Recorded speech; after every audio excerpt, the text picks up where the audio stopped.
The air above Riverrun shimmered with late summer warmth, but the castle's marrow felt caught between two seasons, one dying, the other trembling to be born. From the battlements a pale sun poured molten gold across the Tumblestone River, yet inside the great hall shadows clung to every vaulted arch like silent ravens. The banners of House Tully and House Stark hung side by side, their silk rippling in slight currents of anticipation. The silver trout leaping, the gray dire wolf pacing. New colors waited to join them, still hidden beneath linen cloth, an emerald field scattered with golden roses. Catelyn Stark moved through the hushed corridor outside the hall, her palm tracing the ridges of stone she had known since girlhood. Somewhere beyond the doors her son prepared to receive a delegation that could alter the very course of the war. Robb's voice, deep, steady, threaded with an iron that had not been there a year ago, echoed in her memory. If we are to survive the lions and the kraken both, we must bind the flower to the wolf. She paused, breathing in the scent of beeswax and rushes. Despite herself, she thought of the girl Jane Westerling.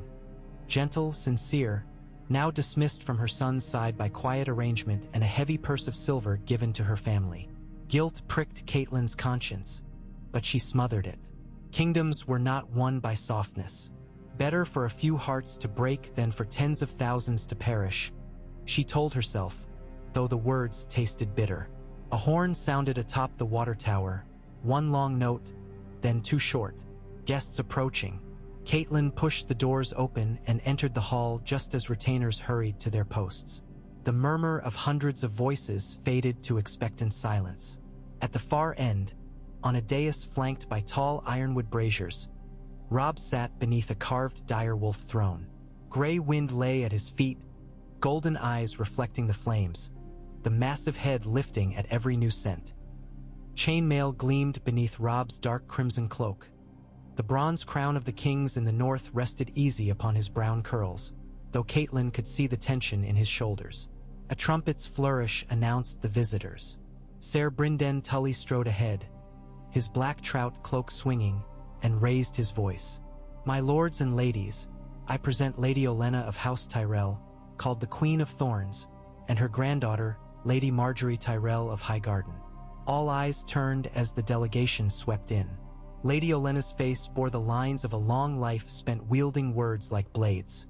Her skirt rustled with the certainty of command. Beside her walked Margaery, neither timid maid nor brazen courtesan but something altogether rarer. Poised, smiling, every step measured, every glance calculated to appear artless. She wore riding green trimmed in cloth of gold, her mantle pinned by a brooch shaped like a blooming rose. Catelyn noted how Robb rose from his throne before anyone could prompt him.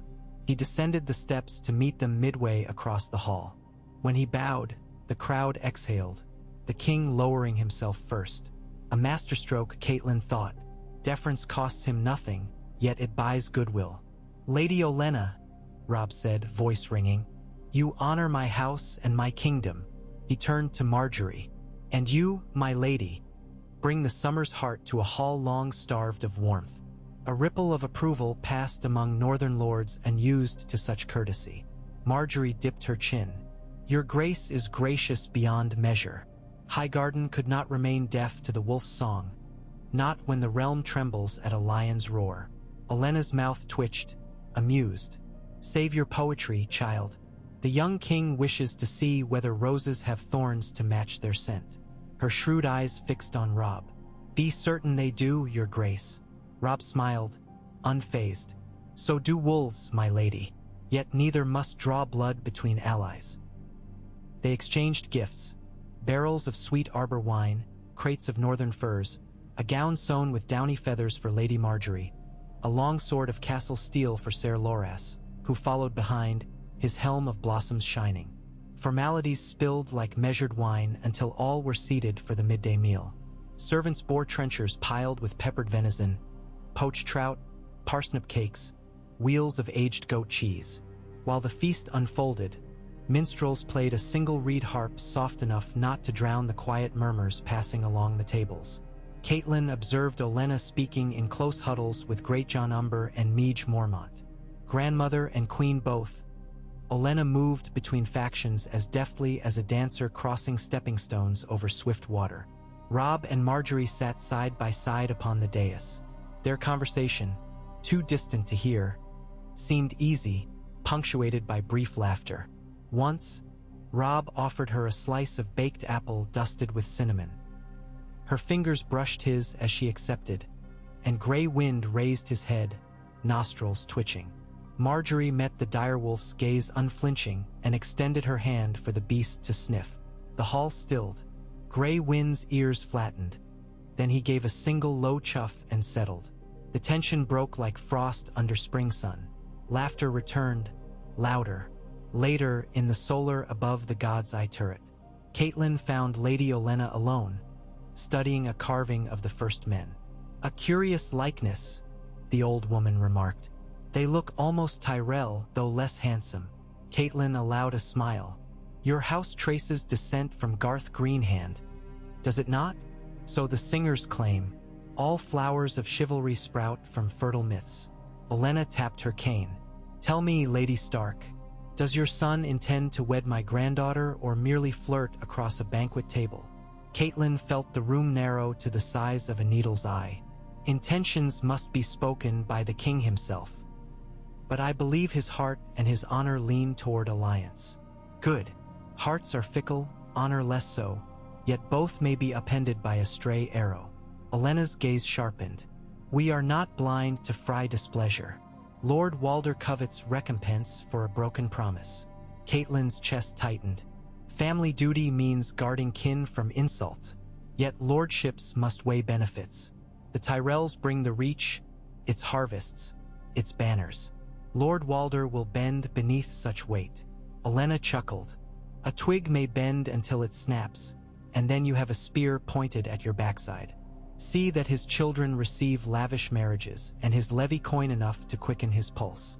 Gold soothes pride more readily than apologies." Catelyn inclined her head. "Your counsel is welcome."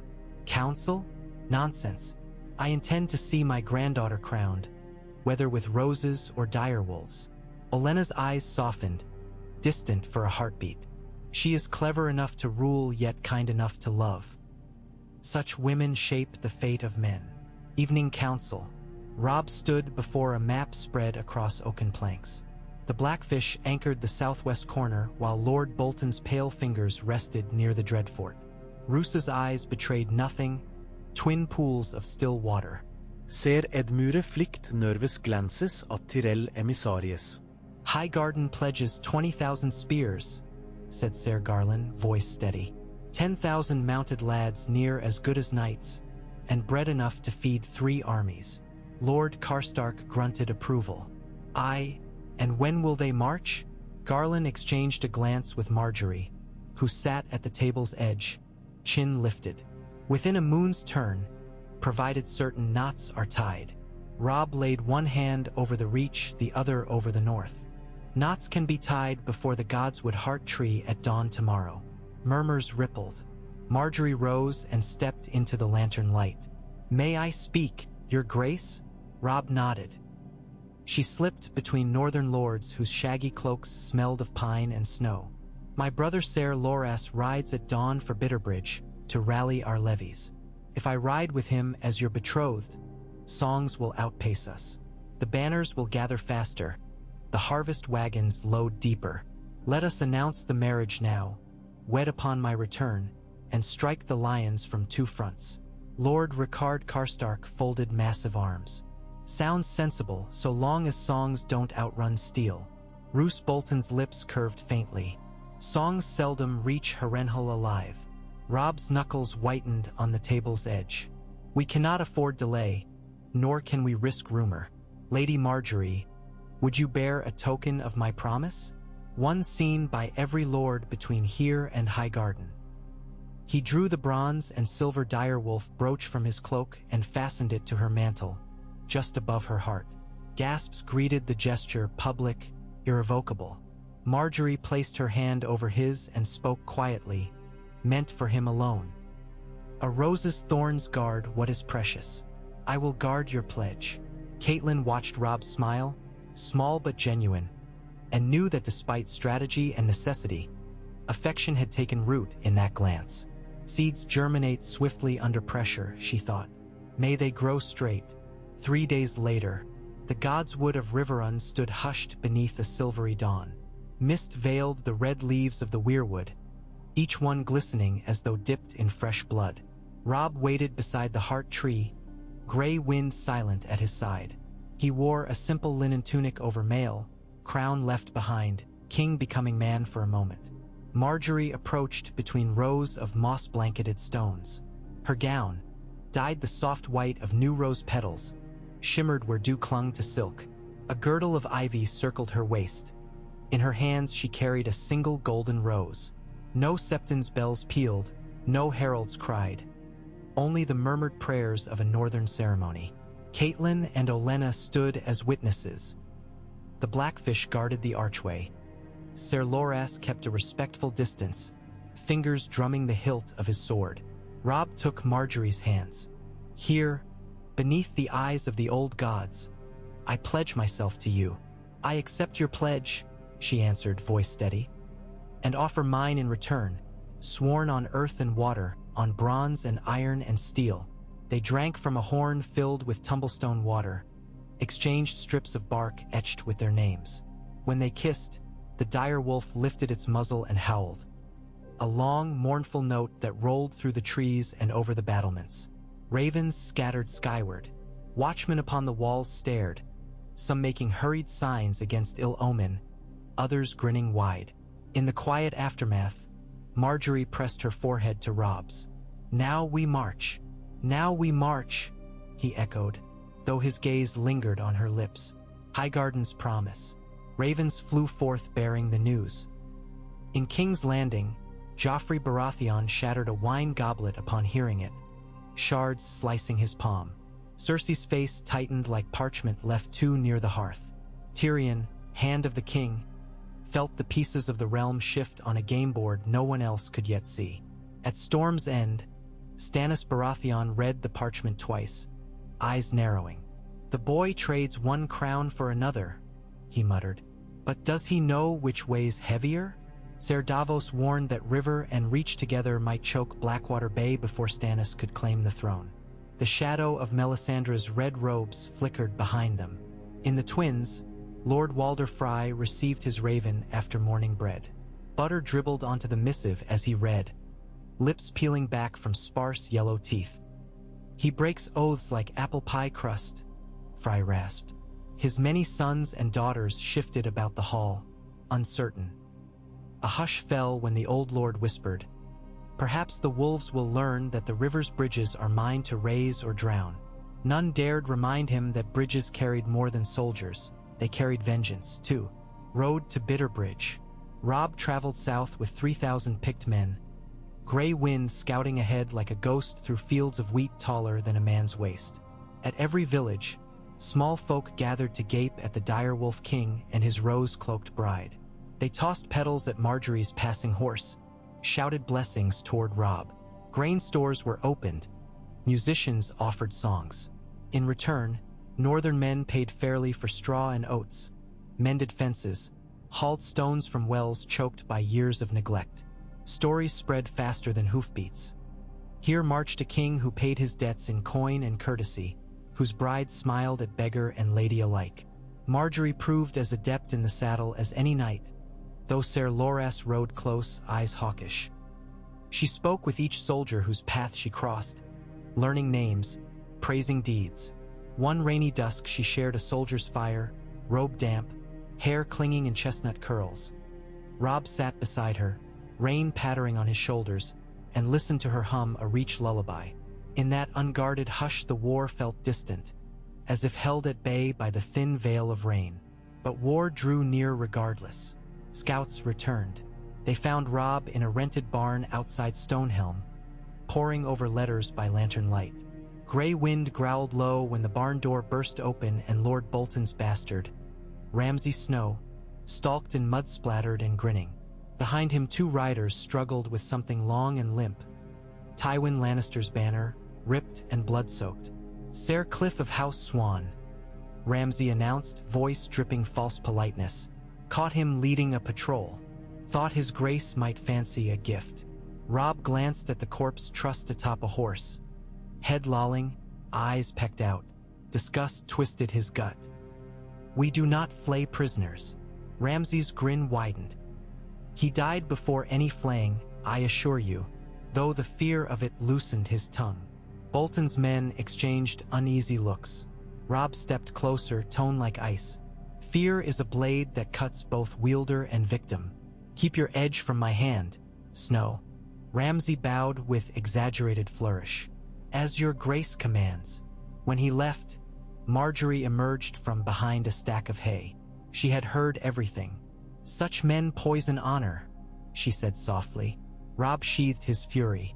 Bolton's allegiance keeps the Dreadfort from rising against us. Yet I will not let cruelty define my reign. Margaery placed her palm over his heart. Then make cruelty fear you, my king. For roses bloom even in battlefields, but they bloom best under a watchful gardener. Bitterbridge at dusk. Columns of Reach infantry filled the roads like rivers of steel. Ser Randall Tarly greeted Robb with curt respect, yet the glint in his eyes betrayed suspicion. A northern pup wearing a crown does not make him Lord of the South, he had once said, never within earshot of Margaery, but rumors travel swift winds. The camp sprawled across grassy downs, campfires flickering like stars fallen to earth. That night Robb addressed lords of the Reach, the North, and the riverlands beneath a pavilion shimmering with green silk. Maps pinned to poles fluttered as he spoke of encirclement, supply lines, and breaking the lion's spine at Redgrass Field. Margaery watched from the pavilion's edge, noting how men leaned forward when Robb's hand swept across the map. His confidence fused with a humility unexpected in kings. When he finished, Tarly stepped forth, voice booming. We will march, your grace. Yet know this, Reach men do not bleed for idle ventures. Promise me victory. Robb met his gaze. No lord can promise victory, but I swear I will stand in the shield wall's front rank. I will not ask what I will not do. Tarly's thick brows lifted. Then he knelt. Slowly, deliberately. One by one, lords followed until the pavilion floor was a mosaic of bent knees. Margaery exhaled a breath she had not realized she held. The realm gathers, petal by petal, she thought, and soon the rose and the wolf shall scent the winds of change. King's Landing. Inside the Red Keep's council chamber, Tyrion traced Riverrun's bloody dagger silhouette across a parchment. Varys watched, fingers steepled, whisperlight. The North and the Reach together, my lord. Quite the garland for a wolf's mane. Garland or garrote, Tyrion muttered. I would rather not find out which. He turned to Cersei, whose eyes burned. If Robb takes Harrenhal, the trident breaks. If he joins with the Tyrell navy, the Blackwater chokes. We need allies, not more enemies. Cersei slammed a jeweled goblet onto the table. We have the Iron Throne. Let them come. They will, Tyrion murmured, and they will bring famine in their wake. A song begins. Across taverns from Maidenpool to Old Town, a new ballad took root. When the rose met the wolf in a castle of stone, the winter wind softened, the summer was sown. Petal and Fong twined under blood-red leaves, and the harpstrings of war played the fate of the Freeze. Small folk sang, unaware that every verse stitched another thread in a tapestry none could yet see whole. On the march again, autumn crept south as Robb's host left Bitterbridge. Leaves bronzed and curled beneath their boots. Frost silvered tents before dawn. Margaery rode at Robb's side, her cloak lined with soft wolverine fur gifted by Lady Meage Mormont.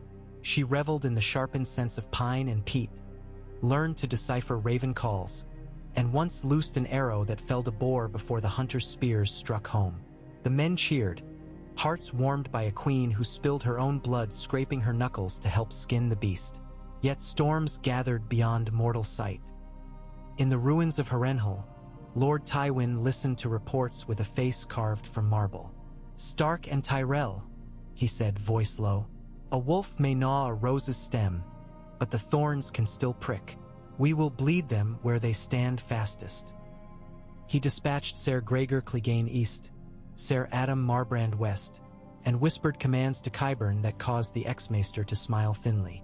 Arrival at Stony September. Robb's army reached Stony September to find the town's wells poisoned and its storehouses burned. Bodies of townsfolk and Lannister scouts lay intermingled, throats slit. A scrap of russet cloak, too small for a man, fluttered from a pike.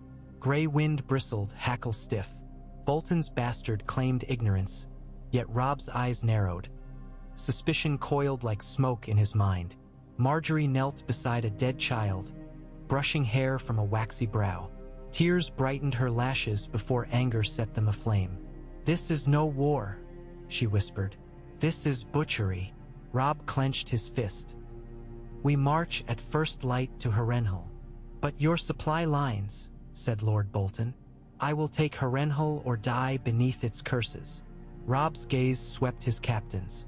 "Any who fear haunted walls may ride home." No one moved. Night whispers. Under a moonless sky, Catelyn visited Margaery's pavilion. The younger woman poured mulled wine, her hands trembling. "I feared war in tales," she confessed. "But tales taste of glory, the reality tastes of ash." Catelyn set a comforting hand on hers.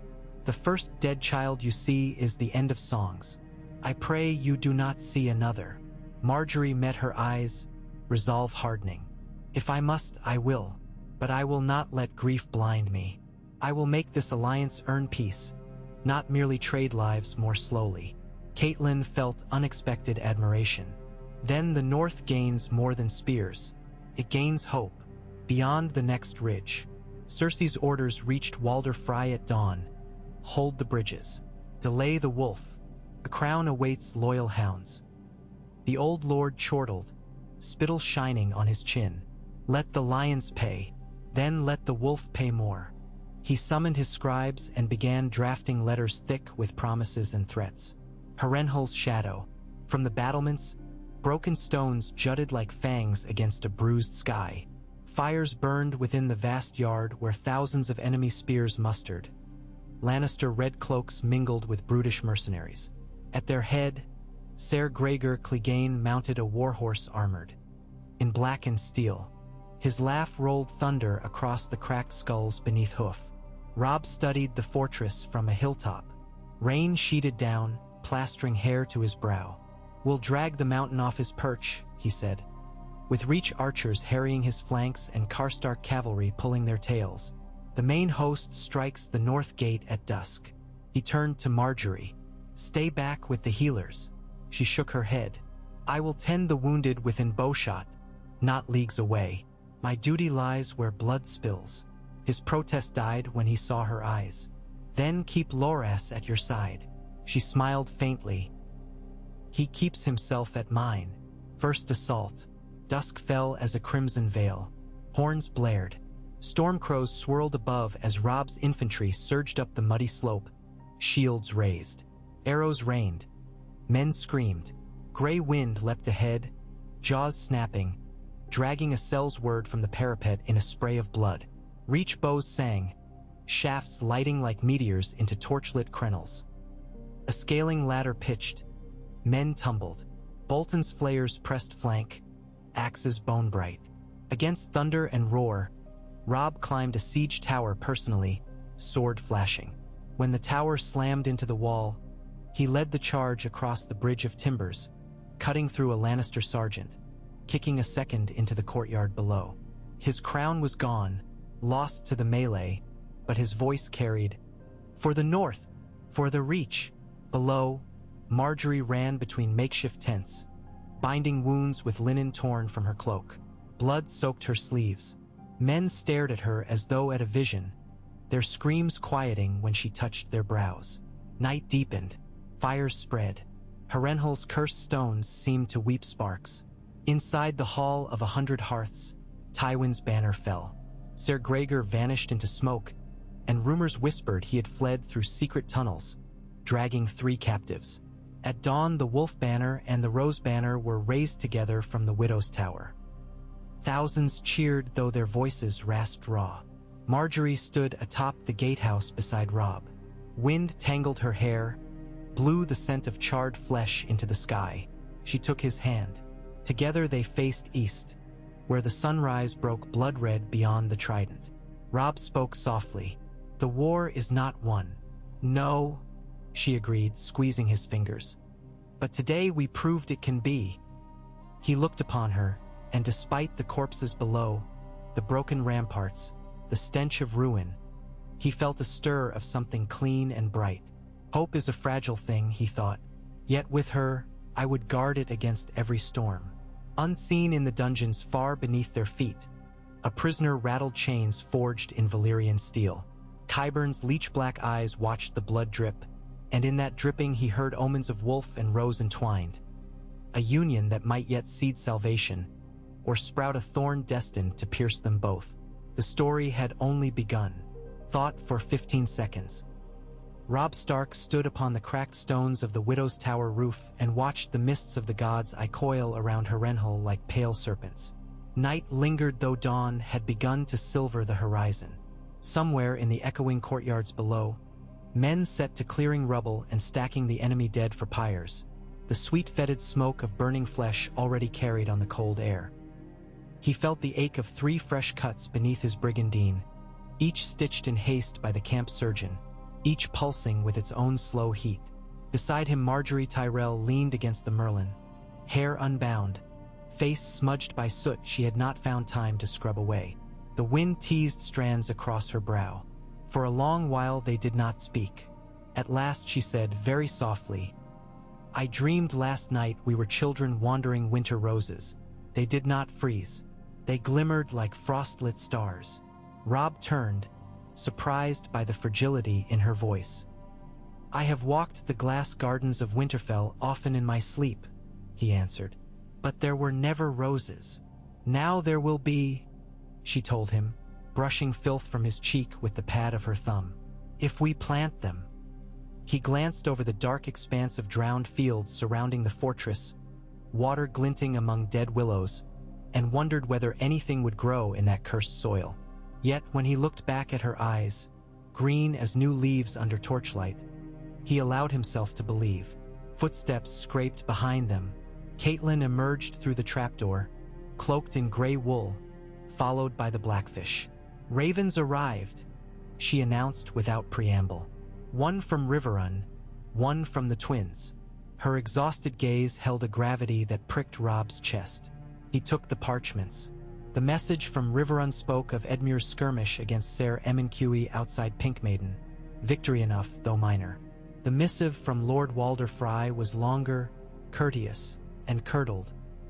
An inventory of promised hostages he now claimed as recompense for the king in the North's broken vow, written in a tremulous spidery script.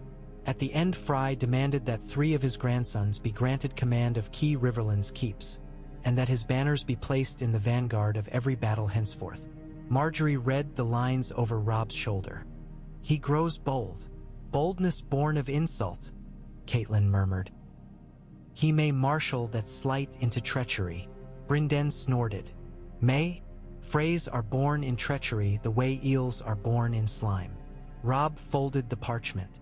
"We cannot wage war while our bridges rot behind us. I will answer him with generous terms." Catelyn's eyes flicked toward Margaery. The Tyrell coffers might furnish a portion of that generosity.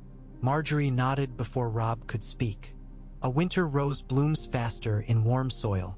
So let us warm the soil of Lord Walder's purse until he thinks us dearer than his own blood." Robb almost smiled at that. Almost. "Draft the reply, mother. Offer him coin and marriages for 5 of his granddaughters when the war is won. Nothing less." Brynden offered a stiff bow and departed with Catelyn. Margaery lingered.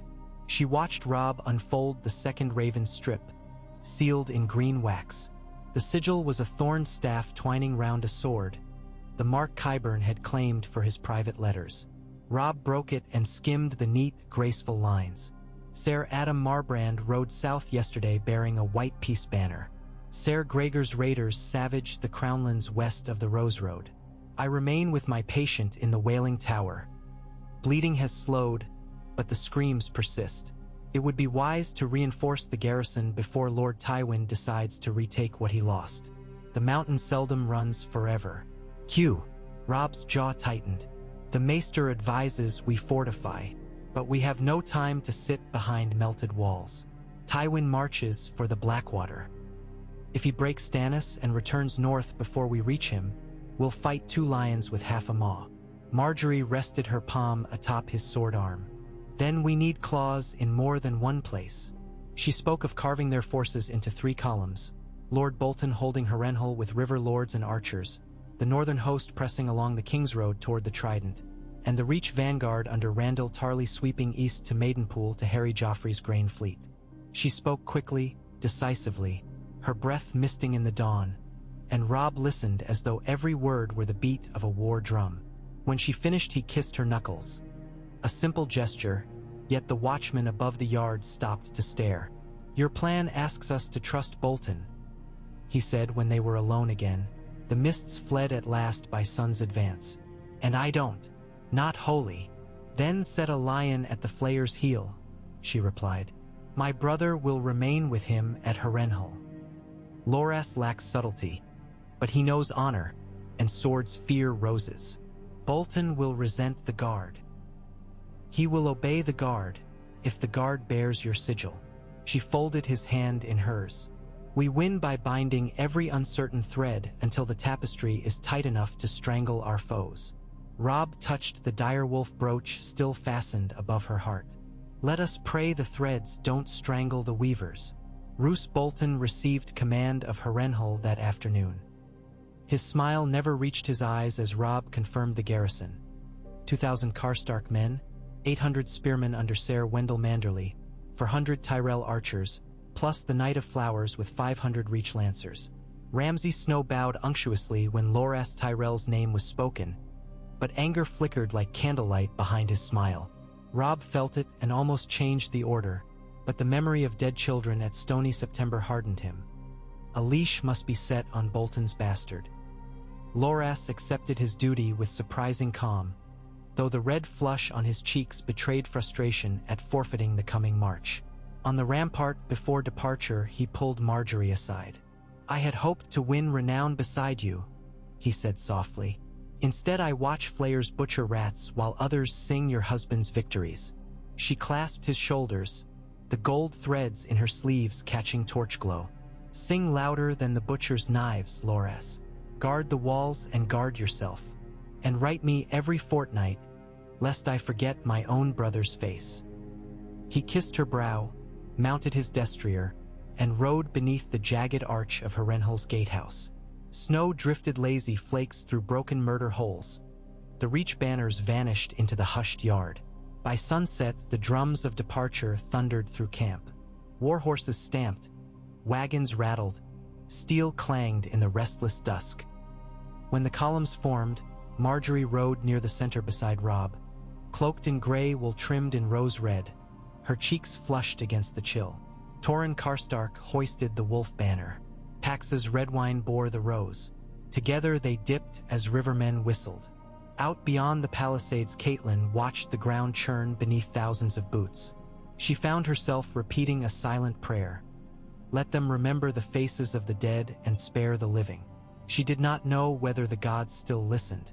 Walder Frey's reply arrived at Riverrun not 3 days after Catelyn's own raven left. It began with gracious acceptance of the king's apology, moved quickly to numbers, 50,000 golden dragons, and concluded with a dinner invitation at the Twins to seal goodwill with bread and salt. Lady Catelyn raised one brow at the last. The old man was clever. Offer hospitality, cloak grievance and courtesy, then wait for the fish to swim upriver. She penned a careful answer granting the coin, promising betrothals, but postponing visits until winter roads cleared. Let Lord Walder stew in gold a while. The coins, however, had still to be found. Ser Brynden met her in the solar overlooking the river where salmon leapt silver in sunlit arcs. "The Tyrell banker arrived," he said, handing her a ledger thinner than she expected. Less coin than promised. She scanned the figures. Highgarden's harvest wagons travel with the host. Grain now, coin after the first Lannister holdfast falls. Wise, they hedge their gifts like any good gardener. We might feed an army on wheat, the Blackfish replied. But we cannot bribe a fry with bread alone. Catelyn sighed. Then we will pledge Riverrun's silver. The vault is not bottomless, but it will hold Walder's tongue until roses bloom. Brynden studied her face. You love these new flowers, I see. I love what keeps my son alive. He nodded and did not press further. South of Salt Pans, the marches became more treacherous. Abandoned villages slumped into the reeds. Watchtowers stood hollow as skulls. Fires flickered in distant copses each night. Some Lannister, some bandit, some peasant hearths too fearful to show banners. Robb's outriders apprehended one ragged company that wore bits of crimson cloth as armbands yet spoke with thick Crownlands accents.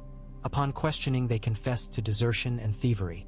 Robb ordered 3 hanged, the rest pressed into wagon work, and allowed Margaery to supervise their feeding. She made them wash before touching the grain sacks, which amused the northern soldiers, though they followed her example soon after. On the 7th night, as rain hammered tents and the cook's fires hissed, a shrill horn blew thrice. Grey Wind answered with a snarl. Robb burst from his pavilion, sword half-drawn.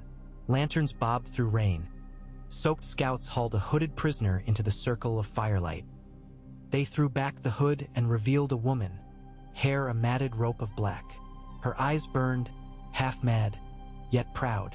She spat at the guards and spoke in the lilting cadence of the Riverlands. I am called Barina Heddle. Once my kin poured ale for the Targaryens at the Crossroads Inn. Now I pour blood from lions. I come to strike a bargain with the Wolf King. Robb signaled caution, but he sheathed his blade. What bargain? There is to be a wedding at the Twins. Lord Walder intends it in a moon's turn. Not your own, Wolf King. His son Peter to a fry cousin of the Lannisters. Yet rumor says a sweeter feast waits behind the false vows. Your head, and the heads of every trout, wolf, and rose that crosses his bridge. The rain hissed on coals. Margaery's breath caught, and Robb felt the icy tap of destiny at his spine. He studied the woman's face. She did not tremble. Why tell me this? My sons died screaming when Ser Amory sacked Maidenpool. I tried vengeance alone and failed. Now I would see the lion drown in trident mud. Break the lion, and give me leave to strip his corpses for flasks and flaying knives. That is my price. A grim price, Robb said. Grim suits grief, she replied. He granted her a tent and food, promising answer come dawn. All night he walked the camp, Grey Wind padding silent as guilt. The men slept fitful under whispering rain. Lanterns guttered, banners sagged. At last he found Margaery sitting under a canvas lean-to, sewing a tear in his cloak by candle glow. She looked up, saw his turmoil, and set her needle aside. Someone plots to kill me at a fry wedding, he told her. Then do not attend, she said simply. Walder may close the crossings. Without the Twins we cannot pass the Green Fork, cannot join the North, cannot feed our men come winter. You still have Heron's Causeway. You still have the fords of Fairmarket, though they flood in spring. She clasped his wrist. Time is an ally if you bend it. Stall Walder with gifts until Tywin is broken. Then march north with half the realm at your back, and Fry will throw every bridge at your feet lest he drown beneath the same host. Robb kissed her brow. You speak like a general. I speak like a gardener who has seen slugs. Salt the earth round their burrows, and they cannot crawl to nibble the shoots. At King's Landing, Joffrey's name-day tourney ended in low spirits. The Red Keep stank of fresh lime where masons patched a collapse in the Tower of the Hand. An accident, the chief builder claimed, though whispers spread that wildfire stores beneath the city remained unstable. Tyrion Lannister read Robb's capture of Harrenhal and nearly choked on his breakfast. He demanded counsel at once, but Queen Cersei had retired to her chambers in a black mood after Joffrey mocked her gray hairs in public. The king himself played with a new crossbow, sending quarrels skittering down high corridors at scurrying servants. Only Varys attended Tyrion promptly, gliding in his soft slippers. The northern rose blooms bright, the eunuch observed when Tyrion thrust the parchment at him. And the Reach's perfume carries far indeed. Tyrion poured wine, gulped.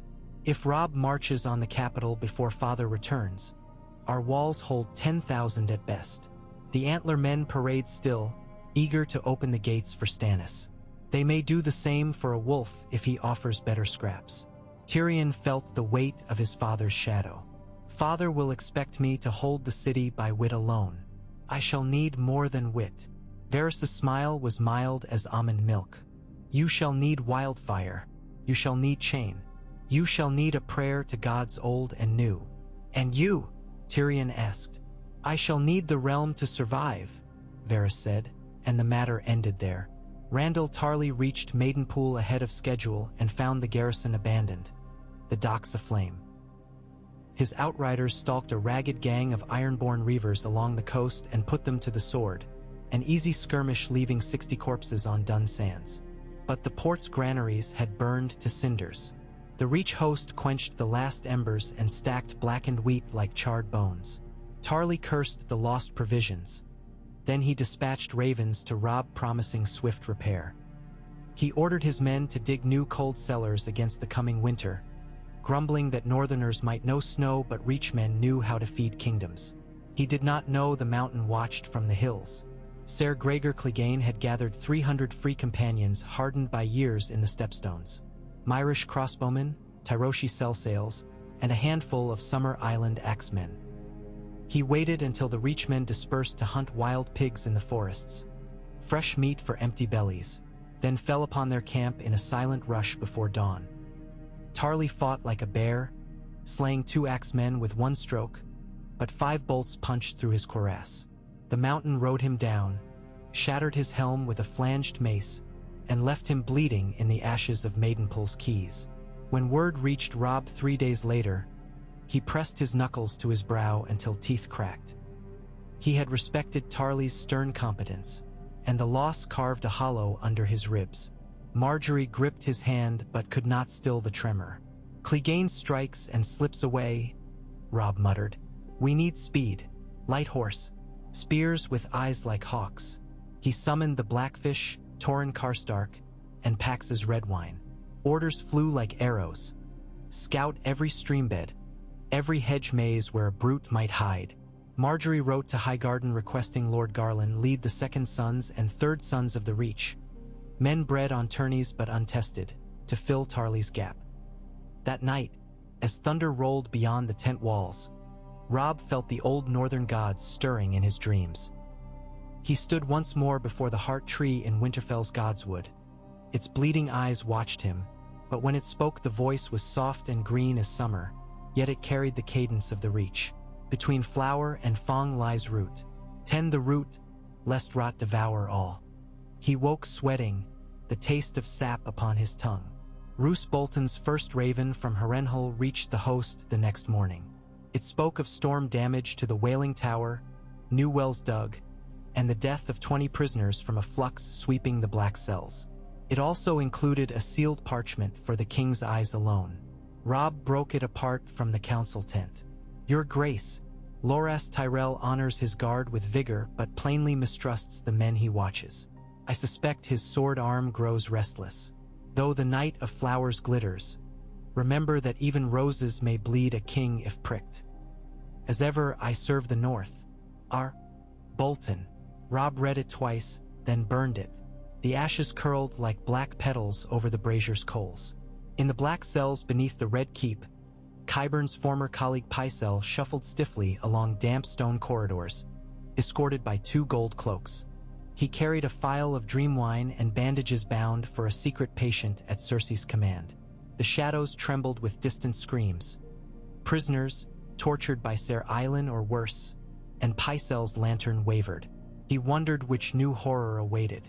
When the guards halted, a heavy door opened onto a chamber lit by a single candle.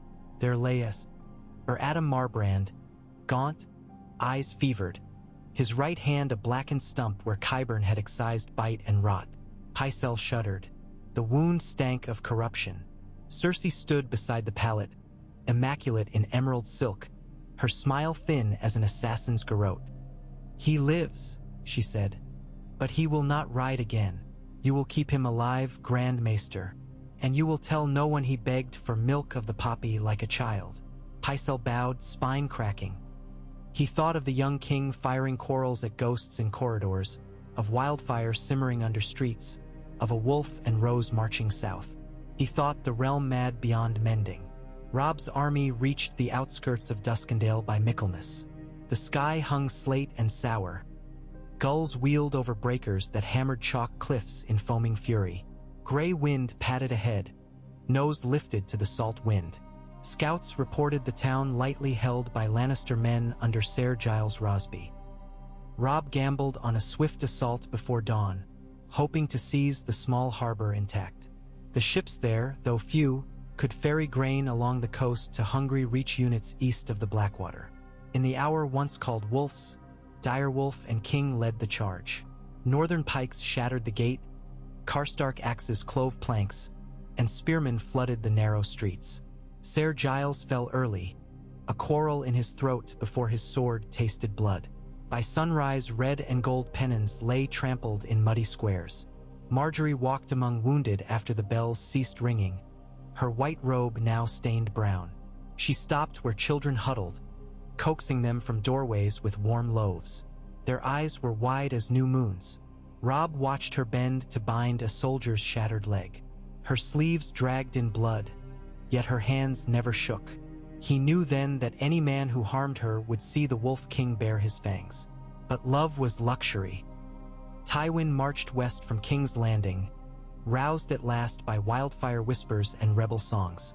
Robb's host must cross the Blackwater before lion and stag devoured each other, or before one crowned the ash.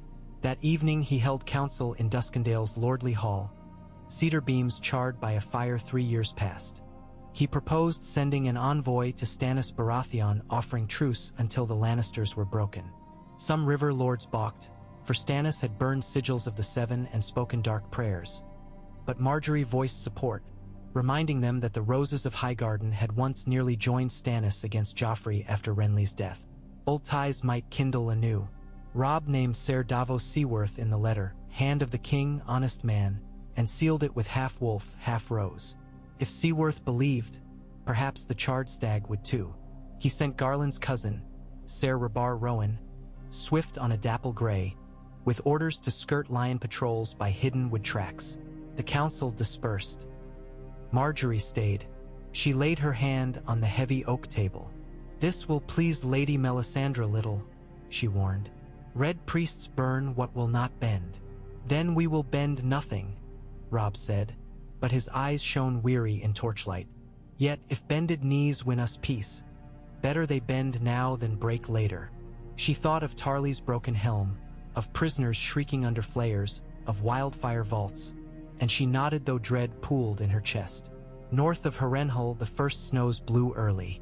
Loras Tyrell wrote of strange deaths. 3 guardsmen flayed, their skins left draped upon the Weeping Tower's portcullis. Ramsay Snow blamed deserters from the bloody mummers. Loras accused Bolton's men. Bolton disciplined both camps with equal chill. Qyburn's report spoke of epidemic flux still ravaging the dungeons. Ravens bearing such grim tidings flitted like crows across dark skies. Catelyn read each one with growing unease. She feared Harrenhal would swallow the Reach Knight whole, and with him any hope of tethering Bolton's loyalty. She knelt before the small sept of Riverrun that night, candles flickering around her. She prayed to the Seven and the new god of the river, and even to the old gods she had once spurned, any that would listen. In her mind she saw a banquet hall full of pale faces, torches guttering red, music twisting into battle cries. She heard the whistle of crossbow strings. She felt crimson warmth spray across her skin. She shuddered awake, realizing she had fallen into uneasy slumber at the altar rail. Nogat Sanser. The mountain struck again near Sow's Horn, slaughtering a Tyrell supply caravan meant to feed Duskendale. This time he left none alive, but he scattered the carts across the road, opened burlap sacks so grain spilled like pale blood into the dust. He hammered his sigil 3 black dogs into the flank of each mule, branding cruelty into flesh. When scouts brought tidings, Margaery bit her lip until it bled. Robb ordered every forager doubled, but winter crept closer, Nights pressed colder. Stomachs knotted. Ser Brynden advised breaking from the coast and making straight for the Blackwater before hunger forced mutiny. Yet Robb hesitated. If Tywin sees desperation in our march, he will bleed us along the road, he argued. We need surprise, and for that we need men fed. That evening Margaery convened a quiet meeting with the captains of several Lysene merchant cogs moored in Duskendale. She promised fair coin, Tyrell gold letters of credit, to any shipmaster who would sail south by night, slip past royal patrols, and purchase grain at Gulltown or even distant Pentos. Many balked at the risk, but 3 agreed. She wrote promissory notes in her own hand, sealed with her ring. When Robb learned, he frowned at the debt but kissed her in gratitude. Ser Rabar Rowan returned within a fortnight, cloak tattered, horse lathered.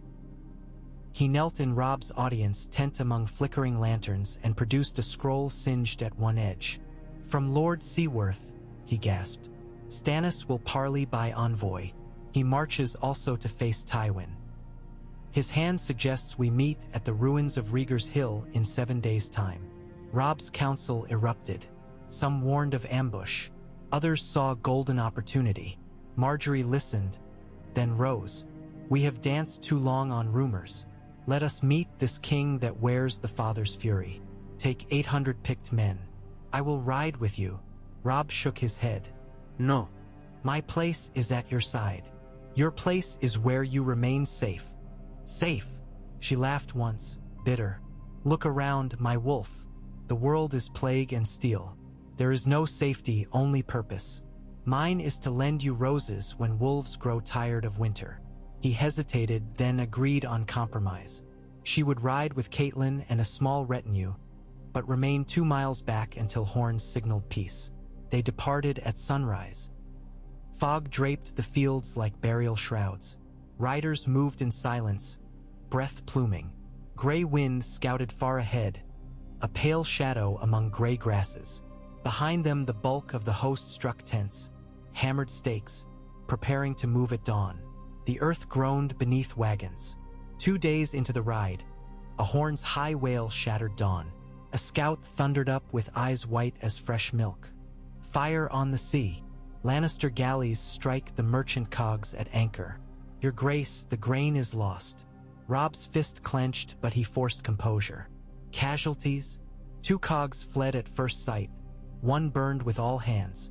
The mountain rides with the raiders. They poisoned the well at Coldmoat, left corpses as warning. Margaery closed her eyes. Another blow. Yet as Robb turned to issue orders, Catelyn laid a hand on his arm. Go to Rhaegar's Hill, she urged. If we turn back now, Tywin marches unopposed. Meet Stannis. Win this alliance. Let us solve hunger after we solve the lions. Robb nodded. He instructed Ser Helman Tallheart to see to the wounded at Coldmoat, then spurred his destrier toward the south road. Margaery followed, teeth set hard. Rhaegar's Hill had once been crowned by a ring fort out of ancient undulled dreams. Now only a mossy earthwork traced its summit like a wound. The moon rode high over spectral mists when Robb's outriders signaled clear ground. Torches flickered across the slope, Stannis' vanguard. Their pennons, a fiery heart crowned by a stag, snapped in cold wind like a whip. Robb advanced with 800 men. Tallheart spears, Manderly knights, Tarly remnants under Ser Brian Fossaway. He wore no crown, only a dark cloak pinning his shoulders. In the half-light stood Stannis Baratheon, spare, stern, face carved of stormwood and salt. At his shoulder loomed Melisandre, red silk whispering across grass. Davos Seaworth held the king's standard, his expression wary but not unkind. They met at the hill's crest. No swords were drawn. Gray wind circled twice, then settled by Robb's heel. Stannis' eyes narrowed at the beast, yet he spoke first. My brother's ghost rides this ground, he said without greeting. Let us hope he blesses more than he cursed. Robb inclined his head. Ghosts walk with us all, your grace.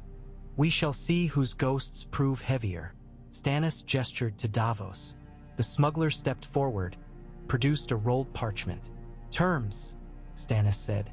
You name me rightful king, Bend the knee, and I name you Lord Paramount of North and Riverlands, free of all taxes to the Iron Throne for 10 years.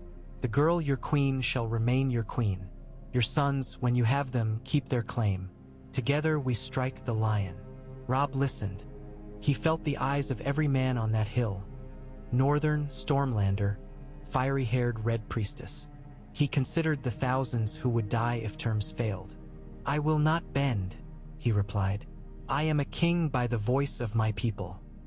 But I will pledge brotherhood, and together we can carve the lion and feed the realm." Stannis's jaw flexed. "There are not two kings, only one." Melisandre stepped forward, scarlet eyes seeming to glow. Azor Ahai wielded Lightbringer alone. Robb spoke before awe could silence his men. Azor Ahai forged his sword in the heart of a woman who loved him. "I will not break my queen to win a crown. I will break my enemy." A hush fell. Even the torches seemed to sway closer. Stannis's gaze slid to Margaery, who waited on the lower slope beneath pale banners. He grunted, "Your words honor her. They bind you. They bind me gladly." Davos cleared his throat. "Mayhaps there is path between. A pact until the lion lies dead. Then talk of crowns." Stannis considered. Melisandre hissed something in his ear. He shook her off. "Very well," he said at last. "Riverrun and Storm's End share supply. Blackwater's mouth we split, East Bank yours, West Bank mine. When Tywin falls, we speak again." Robb offered his gauntlet hand. Stannis clasped it. History bent like hot steel. In camp that night, Robb slept but briefly. He dreamed of a throne carved of direwood and roses, entwined by crimson briars. He sat upon it while winter storms battered the walls. Margaery stood before him, her gown woven of green fire, her belly round with child. Yet when he reached to touch her cheek, he saw his hand dripping blood. Not his own, but bright red blossoming over petals. He woke at dawn, heart hammering. Horns blew. Tywin's outriders spotted near the King's Road. The lion came, and Robb had a pact untested. 3 hosts converged on the Blackwater that autumn's final week. From the west thundered the gold and scarlet banners of House Lannister. 30,000 foot, 12,000 horse, the pride of the Rock.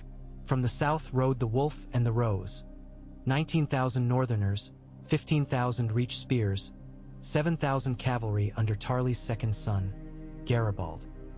From the east marched Storm's End's grim columns, 14,000 soldiers hardened by years of siege, spearmen with shields painted burning hearts, archers led by the tall Lady Lyanna Baratheon, Stannis's bastard niece. King's Landing braced between them, its walls crowded with refugees, its nobles hoarding food. Tyrion's chain lay sunk across the river mouth. Wildfire kegs lined towers. Crossbowmen drilled day and night. The city stank of fear, night soil, and prayers. Outside, banners rippled beneath iron sky. Ravens wheeled in dark clouds, croaking of feasts to come.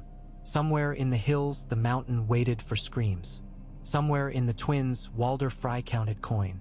In Harrenhal, Qyburn whispered to half-dead men.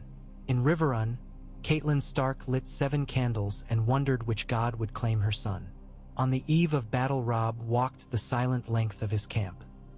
He passed tents where men sharpened blades, wrote letters, drank spiced wine, where maesters sang soft hymns to steel the dying. He halted before the healer's pavilion. Inside, Margaery stacked bundles of tansy and willow bark, sleeves rolled, eyes ringed with fatigue. He watched her tie a knot in a strip of linen and tuck it into a satchel. She looked up. "The wounded will be many." He entered, closed the flap behind him. "Come dawn, listen for the horn thrice blown. If it sounds, leave everything and ride north with Tallheart." She set the satchel down. "If thrice blown, you ride with me." He touched her cheek. "If thrice blown, it means I am dead or captured. Then I shall ride to take you back." Their kiss tasted of willow bark and salt. Outside, gray wind lifted his muzzle to the moon and howled. The cry spread through other camps. Direwolf answered by storm hounds, by Reach war horns, by Riverland's drums. In the Red Keep, Joffrey shivered though no wind blew. Tyrion stood atop the city walls and watched green liquid shimmer in guttering pots, wondering whether dragons dreamed in wildfire. Stannis knelt before a weirwood sapling he had planted near his tent, lips murmuring prayers to a god of light. Melisandre watched the flames of her brazier twist into shapes only she understood. She smiled, and as the world held its breath, somewhere deep beneath the burned towers of Harrenhal, Ramsay Snow pressed a flensed face, still wet to his own, inhaled the copper tang and whispered, "Lord of Skins, grant me patience. My feast will come." Morning would bring steel and screams and songs, but night was long, and in the hush between heartbeats the rose and the wolf lay side by side beneath a canopy of gray canvas, their breaths mingling like winter clouds. They did not speak of thrones or crowns or broken oaths. They touched hands, felt pulses, willed the world to pause. For an instant it did, and in that stillness roots clung tighter to the earth. Thorns sheathed themselves, and hope blossomed unseen. Frail, defiant, alive. Robb Stark rose before the dawn drum and drew the tent flap wide to a sky braised in embers, as if the sun had tasted blood before showing its face. Beyond the camp's restless sea of canvas, he saw the Blackwater glittering like a dagger, red-veined by torches lining King's Landing's walls.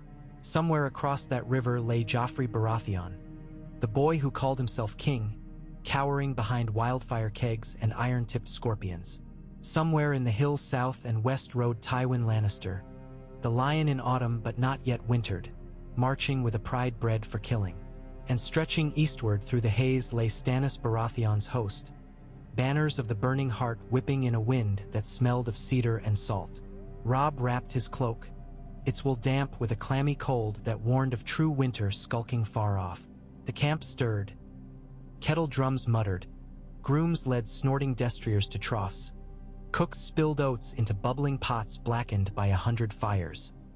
He found gray wind pacing the periphery, shoulders rolling beneath slate fur, nostrils flaring at the tang of fear that seeped invisibly from every man. The direwolf gave a low, questioning growl. Robb scratched the rough fur behind one ear and murmured, "We faced them together." At the healer's pavilion, Margaery Tyrell directed maesters and Tyroshi chirurgeons with a crispness that belied her sleepless eyes. She had fashioned a rough infirmary. Rows of cots cushioned by straw, bundles of willow bark strip and comfrey root, basins of well water tagged for boiling. When Robb entered, she lifted a blood-stained hand in half salute. "I need fresh bandages," she said without greeting, "and men to haul snow from the northern wagons, cold staves bleeding." He motioned to 2 squires, who took off at a run, then turned to her. In lamplight her skin seemed porcelain cracked by red spiderwebs of dried blood. Her hair hung in loose braids pinned carelessly. She reminded him of a battle flag disregarded for sleep's sake. "You have not rested," he said. She dabbed a linen square across her palm. "I will rest after victory, or after defeat, if the stranger permits." "Then share my morning meal," he pressed. "Steel needs oil. Gardeners need water." Reluctance flickered, but she relented. They sat on a rough bench outside, steam spiraling from bowls of thick barley porridge. Other soldiers gave them space, as though a circle of hush enclosed king and queen. Robb recounted the night's scouting. Tywin had halted 5 leagues west of the Gold Road, building earthworks. Stannis encamped south of the Rush with siege engines. Within the city, Tyrion Lannister had chained the river mouth and planted wildfire along the muddy way. "He means to trap ships against the chain," Robb said, stirring porridge gone tasteless. "We must hold the north bank and force Tywin's crossing while Stannis draws the city's eye." Margaery nodded, eyes on the horizon's smudge of towers. "I wrote Lord Garland to hurry. His levy should reach Maidenpool tomorrow with grain salvaged from Pentos. If we break the lines quickly, food need never run short." A faint smile ghosted Robb's mouth. "You grow more stark each day, planning next winter during summer's last breath." Her answering smile was fragile. "A rose learns to bear frost in your company." The quip warmed him more than the porridge. He rose, kissed her brow. "Horn twice if the lines bend." thrice only if retreat becomes flight. Live to shout at me tomorrow for ignoring your counsel. I shall shout regardless, she replied, pressing a token into his palm. A miniature golden rose charm bound to a leather thong. My grandmother swears it turned 2 blades in her youth. Wear it beneath mail, faith gilded by luck. He tucked it over his heart, then strode away as dawn's rim bled upward, beating drum matched by human heartbeats. On the storm-lashed walls of King's Landing, Tyrion Lannister surveyed preparations. The chain's iron links, thick as a man's thigh, coiled beneath water like a submerged W-arm. Barrels of wildfire bobbed at wharf edges. Pyromancers muttered as they painted glyphs on staves. Joffrey demanded to shoot one for sport. The alchemists refused until Cersei appeased her son with a new crossbow made of golden inlay. Tyrion's thoughts flitted to Myrcella safe in Sunspear and Tommen playing with kittens, then returned to the Blackwater's far bank where tents sprouted like fungi. The wolf and the fox, the stag and the shadow. He turned to Ser Mandon Moore. Pray the gods the wild dog arrives in time, else we bleed like fat hogs at a flea-bottom butchery. Ser Mandon Merelli blinked, face blank as chalk. Kingsguard could be safer than iron. It could also be a shroud. Near the ruins of the old dragon pit, Melisandre stood atop broken marble and watched clouds churn purple. Her red silk snapped, ember sparks swirling in updrafts. She lifted arms and sang a hymn in Rhoynar cadence. The words bound fire to breath. Across the plain, thousands of Stormlander soldiers felt skin prickle at invisible touch. Lord Davos dismounted on a ridge and scanned both the sea's arrowhead waves and distant Kingswood.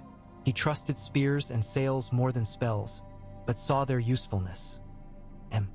And feared destinies shaped beyond comprehension. Stannis rode to his hand's side. Smoke rises from Tywin's works, he observed. He builds 3 pontoon bridges. If he finishes before dusk, he'll wedge between us and the wolf. Davos stroked his salt-stiff beard. We have river boats to harry the flanks. Rely on the boy's speed. Stark broke the Golden Tooth in a night assault. He'll strike before the lion can roar. Stannis's jaw tightened. Boy or man, wolf or king, he bends or he breaks. Yet his gaze drifted to the pale plume of Margaery's healer's pavilion beyond the north bank, and something unreadable churned behind his eyes. Roose Bolton watched crows spiral above Harrenhal's charred courtyards while Loras Tyrell drilled lancers along the outer ward. Ramsay lounged on a parapet flaying an apple with a boning knife, each peel slithering down like wet skin. Bolton received Lord Walder Frey's raven and smiled thinly at the contents, an invitation to a reconciling feast. Our young wolf may choke on fry bread, he mused. Bread is dull, Ramsay murmured. Flesh sweeter. Bolton's pale eyes lingered on the bastard. Fetch me Maester Qyburn. The dungeons still house secrets useful as swords. Somewhere below, a prisoner whimpered through sewn lips. Ramsay hummed a lullaby. The Fry courtyard bustled with carpenters erecting a vast feasting hall of canvas beneath timber beams. Lord Walder sat in a wheeled chair, nursing a mug of onion ale, issuing edicts. Salted pork by the ton, casks of Dornish red, minstrels able and witty. If the king comes crawling, we welcome him with song, he croaked to his steward. Then cut the strings. A servant whispered news of Tyrell grain approaching the neck. Walder chuckled. If roses seek the sunset road, we'll pluck petals for ourselves. A shadow crossed the yard. A lean girl in mud-brown cloak slipping past guards. She bore a message sealed with half wolf, half rose. The letter offered gold in advance of the promised marriages. Lord Walder's watery eyes gleamed. Gold first, then blood, he muttered, and spat brown phlegm onto straw. On the eve of battle, Robb's captains gathered in a ruined sept near the Trident's fork. Candles guttered in cracked niches. The air smelled of lichen and prayers gone stale. Ser Brynden laid carved stones across a chalked map. Wolfhead for spear companies, Rosebud for reach cohorts, Stag for Stormlanders. Tywin forms at Hook's Hill, he said, tapping. If we pin his vanguard to the riverbank, Stannis may sweep the flank. But we must hold the causeway here, else his second wave breaks through. Robb knelt, tracing lines with gloved finger. Karstark pikes anchor right, Manderly shields left. Tallheart foot in reserve, ready to plug gaps. Garibald Tarly's cavalry on the far meadow strike their crossbow wings. When I signal, ride at their baggage. Fire packs men quicker than fear. Roose Bolton absent. His proxy sire Enys Fry listened with half a smile. Robb could smell duplicity but needed Fry men. He concluded with a vow. No banners break till the lion backs against the city walls. Lords murmured assent. Outside, thunder cracked over Dragongate.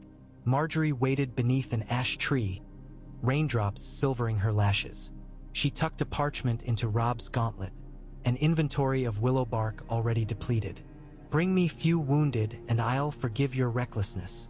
He touched her cheek, raindrops mingling with sweat. If fate wills, tomorrow we stand inside the city we free. If fate wills, she echoed, lips trembling.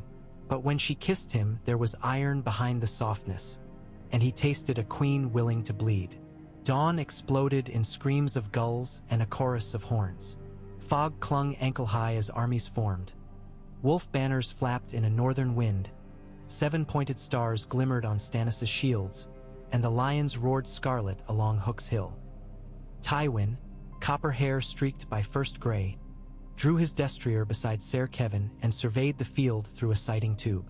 The Northmen form a wedge, he said. Break the point and the rest crumble. Ser Kevan finger drans. Their queen's roses blunt our mounted advantage. Tywin frowned. Trample the roses first, then pluck thorns from our flanks. He raised his sword. Drums boomed like giant hearts. The Lannister line advanced, a wall of steel clashing shields in rhythmic din. On the wolf side, Robb inhaled damp air thick as soup. Gray wind prowled, ears flat. Robb lifted his sword, steel glinting faint pink, and shouted, "The North remembers!" Thousands echoed, voice ragged. Margaery stood by her healer wagons farther back, lips moving in silent prayer to the mother, father, and colorless lads who tilled reach soil. Arrows arced first, a dark rain singing descent. Shields raised. Some men screamed before swords touched. Then the lines crashed with sound like mountains colliding. Earth churned into mud under pounding boots. Robb fought at the apex, shoulder to shoulder with Lady Meage Mormont wielding a mace crusted with lion blood. He parried a halberd, drove Wolf's tooth through a pikeman's neck, felt hot spray on cheek. Gray wind leapt at a banner carrier, ripping him down. The banner fell, trampled. On the left, Garibald Tarly's knights thundered against Lannister crossbowmen. Bolts thudded into shields, yet momentum shattered the line. Horses reared, hooves smashing skulls. A store of oil kegs lit to break the charge exploded prematurely. Orange blossom roared skyward, searing 8 knights. Screams mingled with smoke, but Garibald pressed, spear tips skewering a standard. His men broke through to the baggage wagons where cooks fled. Across river flats, Stannis' front advanced under cover of scorpions. Lady Lyanna led archers who loosed flaming shafts at pontoon bridges half-finished. Rope and plank burst into blaze. Rivermen shouted as one span collapsed, dragging 50 lion spearmen into water. Tywin cursed, signaling his reserves forward, but clogged causeways slowed them. At mid-morning, the sun climbed behind clouds ragged as torn sails. The battlefield became a maze of corpses. Robb, helm-dented, saw Torrhen Karstark drop beneath a hammer blow from Ser Adam's brother, but he had no time to mourn. A Lannister lord rushed him, twin axes flashing. Robb ducked, severed a tendon, finished with thrust to belly. He risked glance toward healer wagons, unharmed for now. Then a horn deep and cruel bellowed from Hook's Hill. A crimson wedge of knights under Gregor Clegane thundered downhill. 300 heavy cataphracts clad in blackened steel. They angled not for Robb's center, but for the Tyrell rose that fluttered above healer tents. Robb's heart stuttered. "Grey wind, guard Margaery!" he roared, and the dire wolf bolted, tail a streaming banner of rage. Robb caught Meage's eye. Form shield wall left. Tully reserves with me. They pivoted, but distance yawned. The mountain's charge plowed through stragglers. Wagoneers, wounded men crawling. Clegane's mace swept one hapless boy skyward, bone and armor spinning like leaves. Margaery shouted orders, healers scrambling to form makeshift barrier of carts. Loras far away, Harrenhal. Only a knot of tall-heart spears remained, ranks thin. Grey wind streaked into the chaos, launching onto a destrier's flank, dragging rider and horse aside. Two more beasts reared, slamming into comrades. Yet the mountain's momentum barely slowed. He loomed huge, visor etched with snarling hound. He spied Margaery's pale gown and angled. His mace crashed down. Grey wind lunged, jaws locking on the horse's throat. The mighty warhorse went over, crashing in mud. Clegane rolled free, rising like a demon from muck. Robb sprinted, lungs aflame. Meej Mormont shouted northern curses behind. Clegane swung at the dire wolf.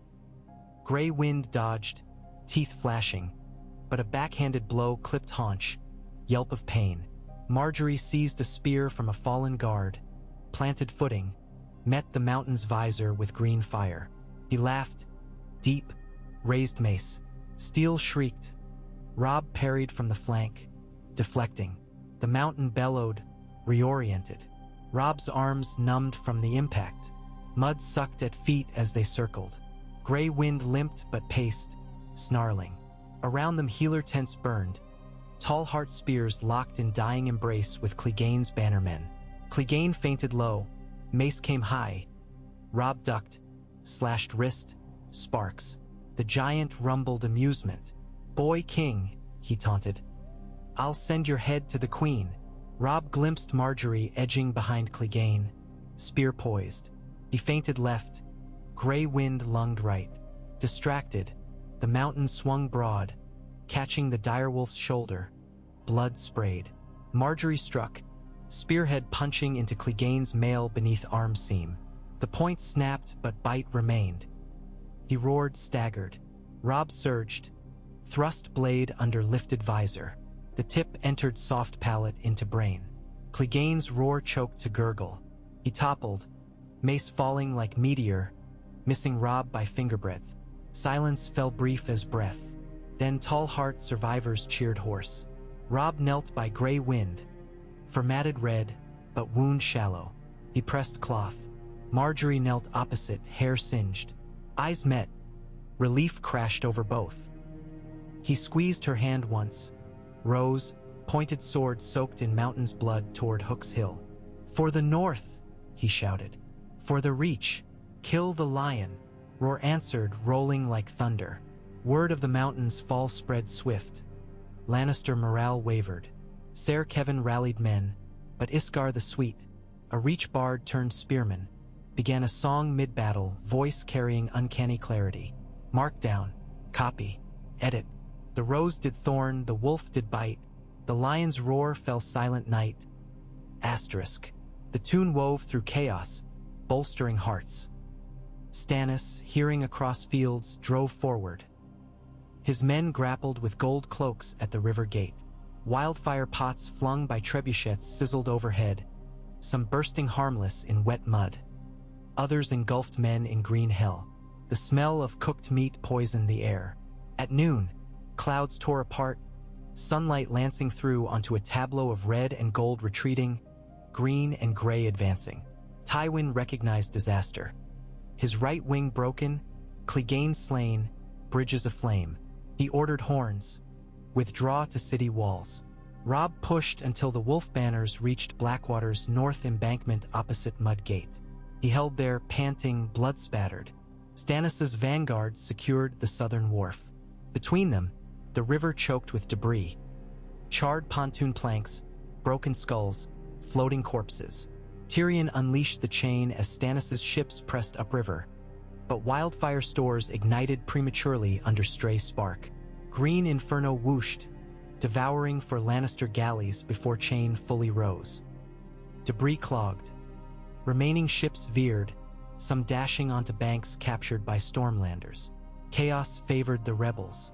Inside Red Keep, Cersei drank wine laced with essence of nightshade. Gripping Tommen's hand, while Joffrey sobbed at licking flames visible from Maester's tower. Scepters ran through hallways chanting prayers. Hound vanished beyond walls. Tywin reached the royal gate as Stannis' ram thundered the King's Gate from south. The Lord of Casterly Rock looked upon defenders, ragged, terrified, and realized they could not withstand both fronts. Pride battled pragmatism. He sent Ser Kevan to parley. Amid truce banners, Tywin, Tyrion, Robb, and Stannis met beneath walls smoldering with wildfire residue. The field stank of death. Crows picked at carrion. Margaery stood beside Robb, bandaged but upright. Melisandre flanked Stannis, eyes glowing. Tyrion's armor dented, chain blackened, but his grin ghosted wry. Tywin's cloak shredded, yet poise intact. Stannis spoke first. "Your lions sleep, Lord Tywin. Yield the city." Tywin's stare glinted cold. "Yield to one pretender or another?" Robb interjected. "Yield to the realm's survival. Continue and the riverlands torch your supply. Reach harvest binds your forges, and winter finds only bones at Casterly Rock." Tywin weighed. He looked to Tyrion, who gave minute nod. "Terms." Stannis recited, "Royal host disarms. Kingling Joffrey steps aside for regency under neutral council until legitimacy judged by Great Council of the Realm. Reparations from Lannister treasury to feed war-torn lands. Tywin retains Warden of the West provided he surrenders in person and forswears claims for his grandsons." "Regency council seats?" Tyrion asked. "My hand, Lord Seaworth," Stannis replied. "Lady Stark as Northern Voice, Ser Edric Storm to seat for the Crownlands, Jon Royce for the Vale, Lady Olenna for the Reach." Tywin sneered at latter name but remained stone. "A council of wolves and thorns." "Add your imp's council," Robb said, surprisingly. "His wisdom spared small folk during siege. I would keep him." Tyrion blinked, surprised as any. Tywin's lip twitched. Stannis nodded grudging assent. "And Cersei, Joffrey, Tommen? They will take Black," Robb suggested. Tyrion balked. Tywin's fists tightened. "My grandchildren will not freeze on a wall." Stannis' face remained marble. "Then choose darker fate." Silence stretched, broken by distant shrill of gulls. Tyrion stepped forward. "Lord Father, Winterfell men hold our shore. Reach men hold our granaries. Storm men our river. There are more years ahead than behind. Let the lions sleep. Gather cubs close. Wait another season." Tywin's eyes flickered toward the rotting standard of the mountain slumped behind Robb's line. He exhaled slow. "Very well. The lion sheathes claws. For now." He extended gauntlet to Robb first, a quiet concession that Wolf King stood mighty. Robb grasped, steel clanging. Melisandre hissed, flame seeming to pulse about her. Stannis ignored. Terms signed in blood, Lord Varys produced parchment, war ended, at least outwardly. Ravens winged across Westeros, scrolls bearing wax half direwolf, half fiery heart. Small folk cheered timid hope.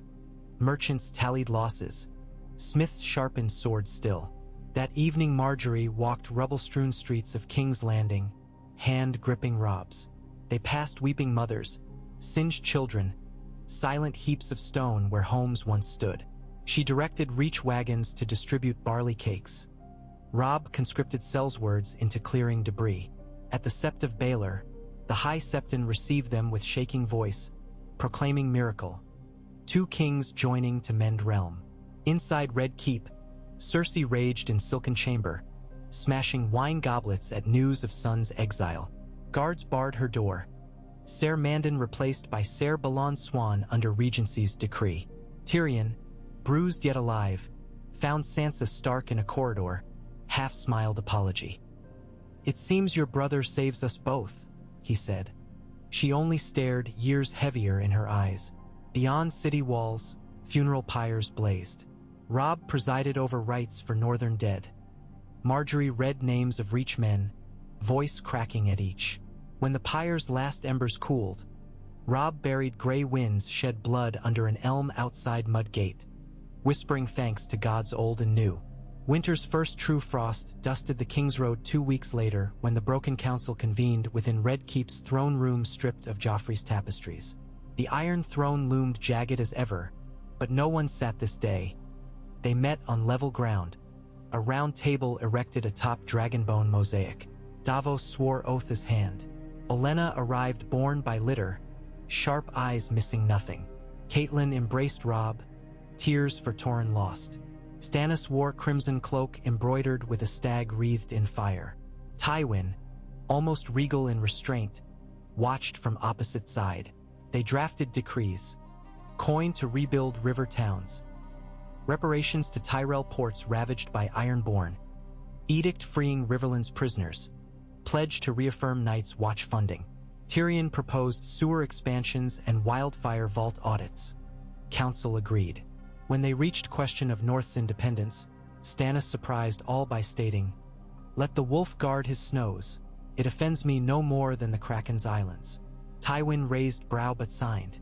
Thus Robb became king in the north in truth, yet ally to southern crown. Outside, small folk gathered in square saw banners of wolf and rose entwined hung beside stag in flame. They cheered half-hearted, scars of war still raw, but hope germinated. But no hope grows without shadow. In the dungeons of Harrenhal, Qyburn removed his mask, revealing smile stitched crooked. Before him shivered Ser Loras Tyrell, chained, fevered. Ramsay Snow watched through grate. Qyburn dipped quill, scribbled letter. Subject yields promising results. Blood of flower may seed winter's bane. He sealed parchment with flayed man. Roose Bolton entered, eyes like melting snow. "The king pardons my holding, yet trust remains brittle," he murmured. "We must fortify our value." Qyburn nodded. The wolf's heart beats warm. Present him a gift of healed friend, loyalty proven. And if gift dies, martyrs breed fear. Bolton almost smiled. "Let us hedge." Outside, ravens croaked. One black as pitch leapt skyward bearing Bolton's missive. Its wings cut east toward Twins. Below, Harrenhal's towers wept soot. At the Twins Lord Walder counted fresh Lannister gold. Lothar reading aloud Bolton's promises. Old Walder's grin revealed 3 yellow teeth. "Stark boy thinks war done. A wedding may yet feast fat." He cackled. Rain drummed hollowly on roof beams. Months later King's Landing bustled beneath new banners. Tyrell grain ships moored, unloading winter stores. Northern fur traders haggled in dock ward. The great September rang with hymns of gratitude. Yet beyond Riverlands, storms brewed. Ironborn reavers raided Cape Kraken. Wildlings massed along wall under a new king beyond. Dorne's lords whispered vengeance for Elias still. In Maegor's garden Robb walked arm in arm with Margaery under lemon trees transplanted from 3 towers. Snowflakes danced on warm air, an omen of seasons colliding. Margaery pressed a hand to her midsection, secret not yet spoken but shining in eyes. Robb halted beneath white rose arbor and rested hand over hers. "A seed?" he asked, wonder trembling. "A seed," she confirmed, tears glistening. "Let us plant carefully." He kissed her there, soft. Over wall crenels he saw sunset paint sky wolf gray streaked with rose gold. The moment tasted of peace, fragile but vivid. He vowed then to guard both realms, kingdom and child, against shadows from north and treachery from within. Warden of hopes, husband of summer. Somewhere distant, a lone direwolf howled, answered by nightingales nesting in rose limbs. And the realm, wounded yet breathing, turned a page none could yet read, each letter inked in mingled blood of wolf and flower. A pale dawn broke over the battered city, heavy with the promise of rain. Thin clouds bled color into a sky bruised violet, and every surface of King's Landing, charred timbers, scorched slate, broken marble, seemed to shiver at the chill that rode the wind from the north. Soldiers shuffled the length of the mud gate ramparts, cloaks drawn tight, spears butt down like shepherds' staffs herding ghosts. From where he stood upon the outer wall, Robb Stark could see the Blackwater's sluggish current knitting itself around smoldering hulks. The river still fouled by a scum of wildfire that glowed palely whenever a shaft of sun ripped the clouds. He inhaled, tasting smoke and salt both, then let the breath pass between clamped teeth. Below, the city stirred. not with triumph but with the exhausted astonishment of lungs filling after near drowning. Carters navigated streets ankle-deep in mud, collecting stinking heaps of wounded straw and shattered shields. Septas in gray and white moved from door to door offering bread and benediction. WHI. Blue urchins followed in their wake like hungry gulls. Somewhere beyond the ragged skyline, a bell told the hour of the Mother's Mercy. Its tone cracked yet stubborn. No one seemed entirely certain which god had answered the prayers yesterday. No one dared decide aloud. He heard boots and turned. Margaery approached along the parapet, her stride purposeful despite the limp she tried to disguise beneath a layered green cloak. A new line of stitches curved across her right calf where a splintered wagon spoke had gouged her during the retreat of Clegane's men. She had refused Poppy. She would not risk drowsiness while sufferers still called for her voice. Her hair had been hastily pinned, and wisps danced in the river wind.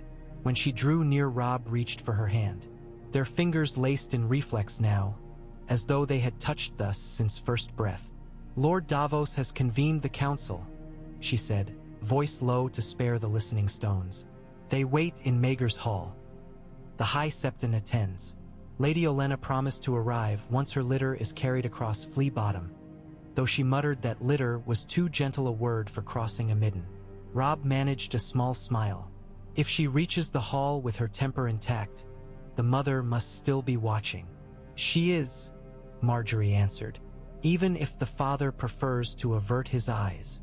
She brushed dew from the iron railing with her thumb, leaving a streak of rusty water.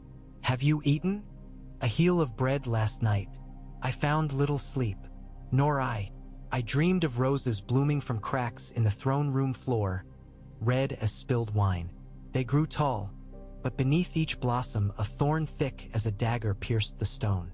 Robb's gaze drifted to the Red Keep, its towers skeletal under new scaffolds. Prophetic, perhaps. Stones remember every drop of blood poured upon them. They repay with their own harvest. He lifted her hand to his lips. "Come." Wolves and roses had best circle the council before lords quarrel over newly spared spoils. They descended a squat tower and entered the keep through a side postern still streaked with soot. The corridors smelled of damp plaster and boiled linen.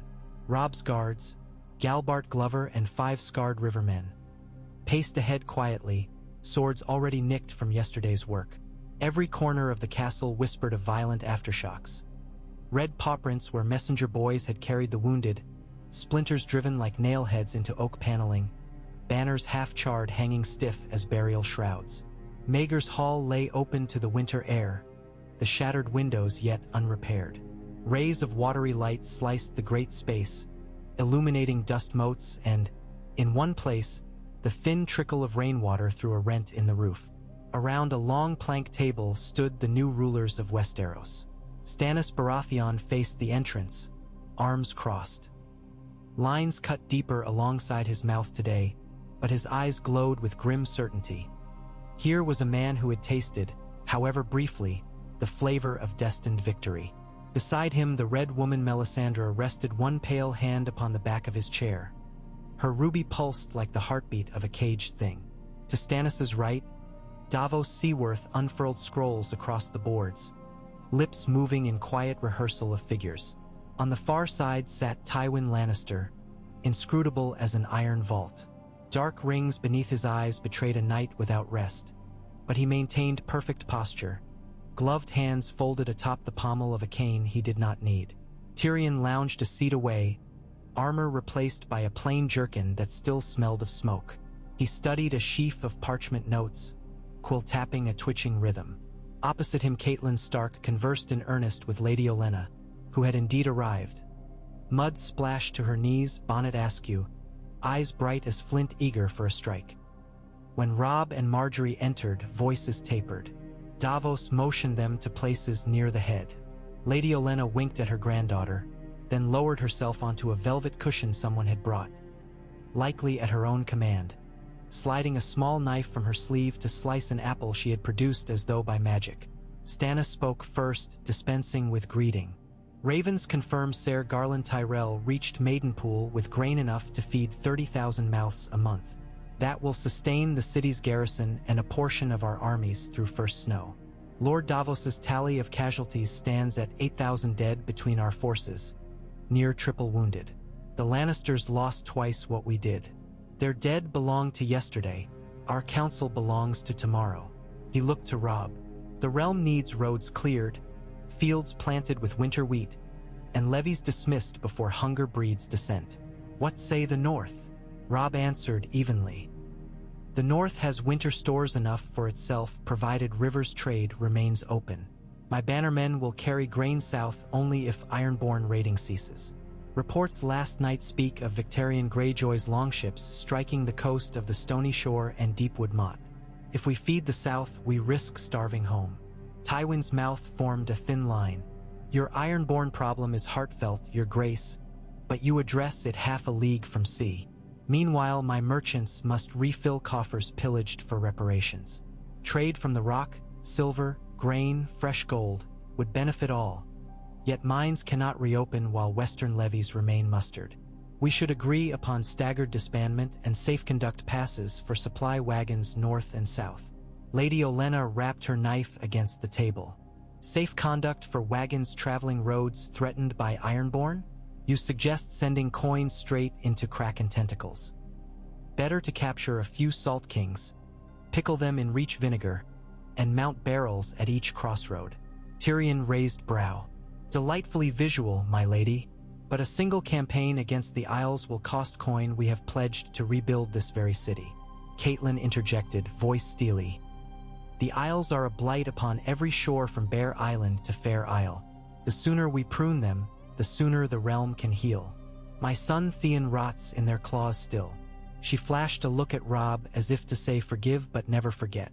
Stannis's gauntlet hand struck the table softly yet decisively. We will not let raiders dictate our plans. I propose this, a combined fleet of Stormland and Reach galleys under Ser Imry Florent, sailing within the month.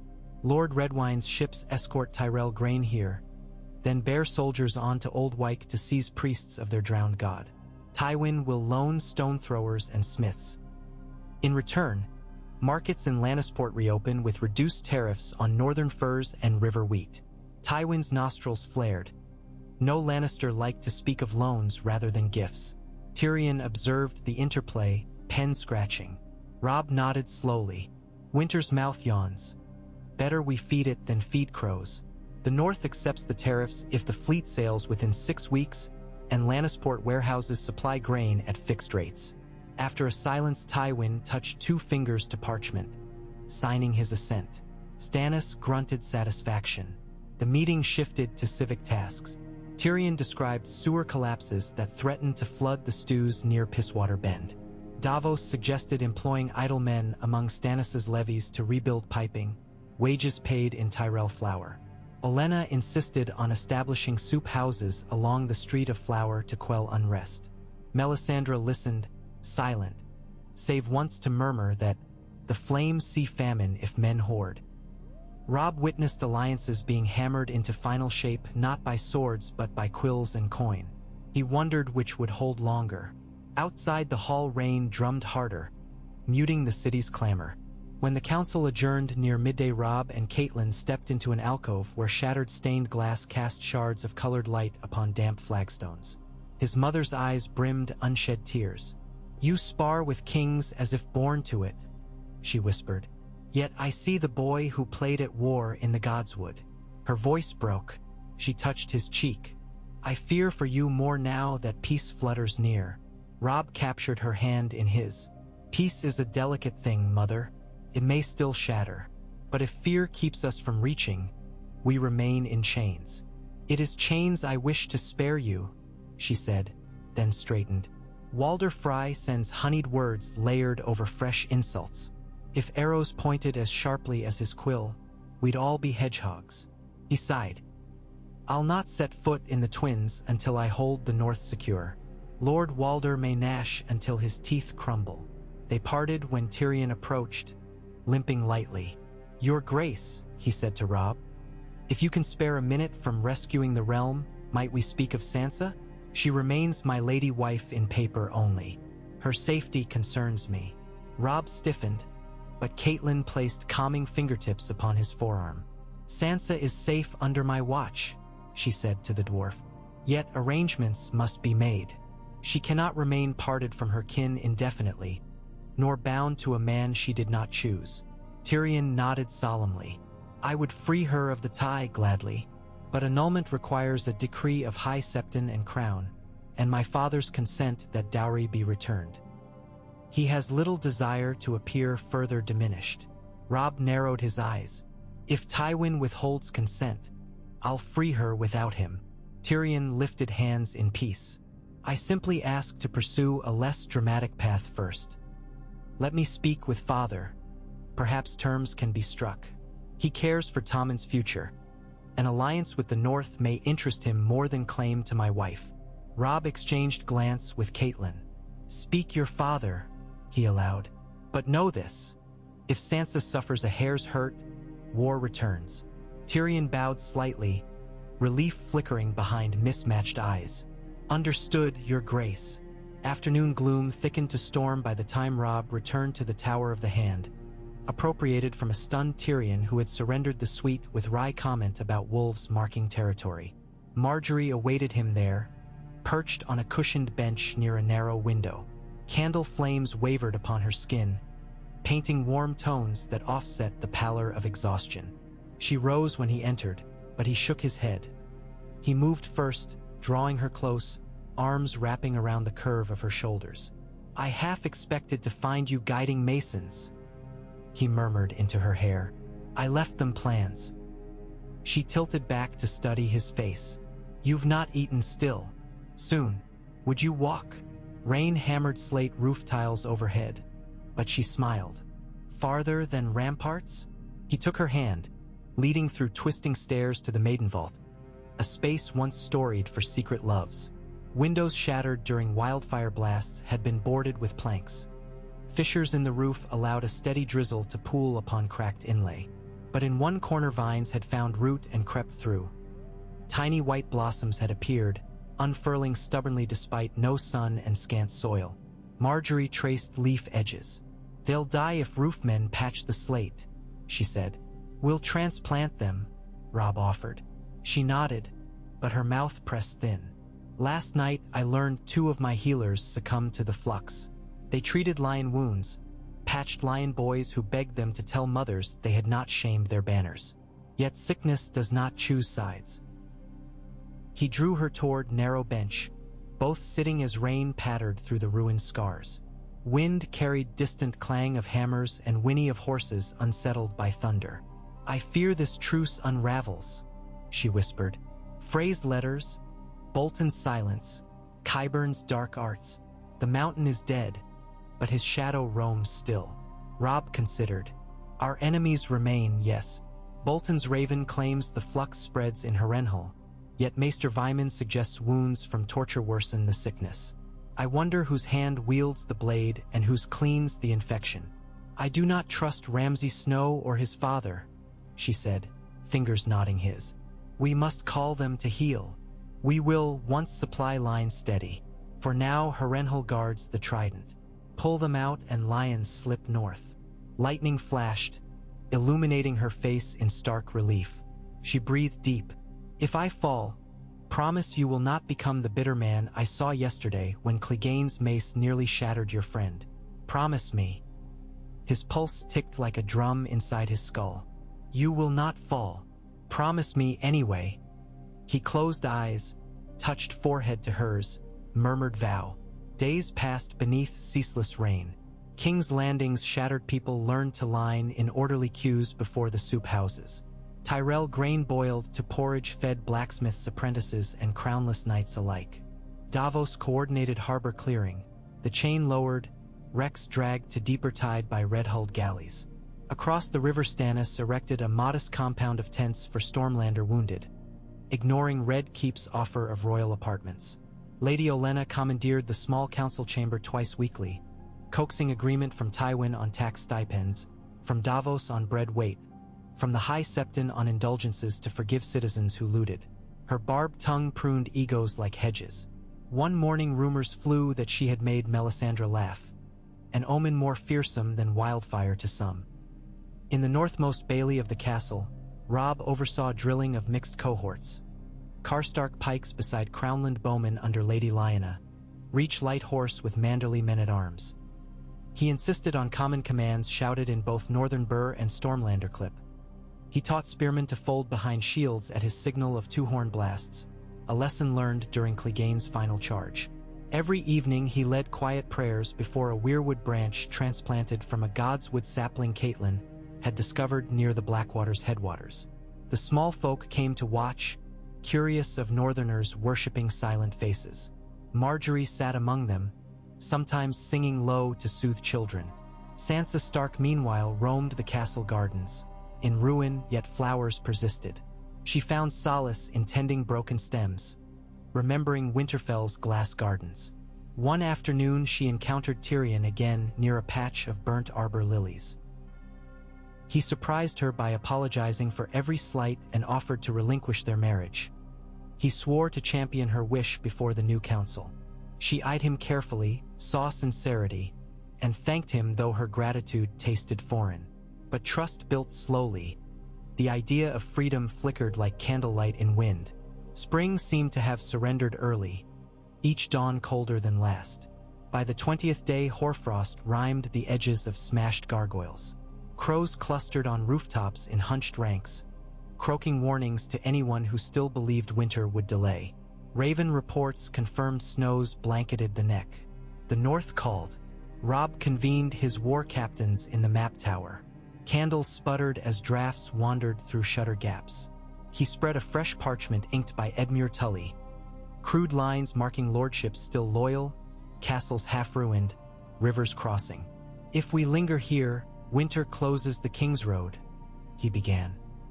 The North will stand alone against Greyjoy reavers and winter famine. I mean to march by fortnight's end with half our host. Stannis holds South Bank, Tyrell's escort grain to the city. Stormlords remain as garrison. The Reach may seat Margaery on the Southern Council, but my place lies beyond Moat Cailin. Margaery sat beside Caitlin, hands folded around a parchment sealed in quince wax, her grandmother's latest missive. She cleared her throat. Highgarden agrees. My house leaves 2,000 spears under Lord Willis to guard Blackwater. The rest return home for harvest. She looked to Robb. I would ride north with you if you'll have me. Chairs creaked. Surprise crossed Edmure's face. Caitlyn's brows furrowed with worry. Robb knew the perils. Northern nights longer, snows deeper, dangers less civilized. But refusing would wound her and possibly fracture budding union. He nodded slowly. The north would be colder without its queen. Edmure clapped fist to chest. Then the Tullis ride as well. Riverrun must see its liege crowned beneath northern stars. Lord Yon Royce of the Vale agreed to escort Sansa north once roads cleared. Tyrion offered transports along coast for those who wished quick passage, though his father's eyes narrowed at generosity. The meeting concluded with a sense of tides turning again. 2 days before departure, Robb visited Davos's quarters, a modest chamber overlooking the reeking river. The Onion Knight greeted him with honest smile. They spoke of supply, salt fish from Sisterton, barley from the Fingers, mules purchased cheap from broken Lannister companies. Davos unrolled a smaller chart showing watchtowers along the narrow sea. Pirates spy easy pickings between Gulltown and the Trident, he explained. If your queen travels by sea, we'll lend Storm's Grace to guard the merchant cog. Robb glanced at the chart. We ride by King's Road. She wishes to see the Riverlands she fought to save. Davos nodded approval. Then my men will ride rearguard behind. You'll find them steady. Robb hesitated. A request. Lady Melisandre accompanies Stannis everywhere. Her presence unsettles some lords who remember pyres. If she travels north, Davos's smile faded. She will remain with the king, but the flame's will is not always mine to bend. Beware red shadows. Robb thanked him and took his leave, unease coiling like vine around ribcage. Rain ceased on the eve of departure. Dusk cloaked the city in amethyst haze as torches lit balconies and staircases. In the Queen's ballroom, Margaery presided over a farewell feast for healers and commoners. Bowls of lentil stew, crusts of bread, mulled cider sweetened with last store of cinnamon. She sent wooden cups to every watch post, instructing servants to remind cold guards of the Rose Queen's gratitude. That done, she slipped away, guided by a hidden corridor Tyrion had revealed, until she emerged onto a lonely terrace over the God's Grove. There Robb waited clad in traveling leathers, cloak of black and gray clasped by the golden rose she had given at Riverrun. He extended his hand silently. She joined him at the parapet while the moon, fat and golden, peered through rift in clouds. Below, the God's Grove burned with lamp oil. Priests of both faith and lawlor had arranged a vigil to bless tomorrow's roads. Candlelight shimmered on leaves, red and green alike. "I've something for you," she said, unslinging a pouch. She drew a slim dagger, blade double-edged, hilt wrapped in ivory and inlaid with a single dark petal carved of jet. "Willis commissioned this from a Bravosi. The steel is not Valyrian, but it drinks oil and keeps its bite." Robb accepted, weighing balance. "Beautiful." He slid it into boot-top sheath. "I brought you something also." From an inner pocket he produced a small carved wolf of direwood, its pale length etched with runes. "I shaped it the night after Clegane's death." She turned it in palm, tracing each groove. "What does the carving say?" "It is an old tongue of the first men. It reads root and ice. My father taught that winter gives ice courage, but root gives life strength. One without the other withers."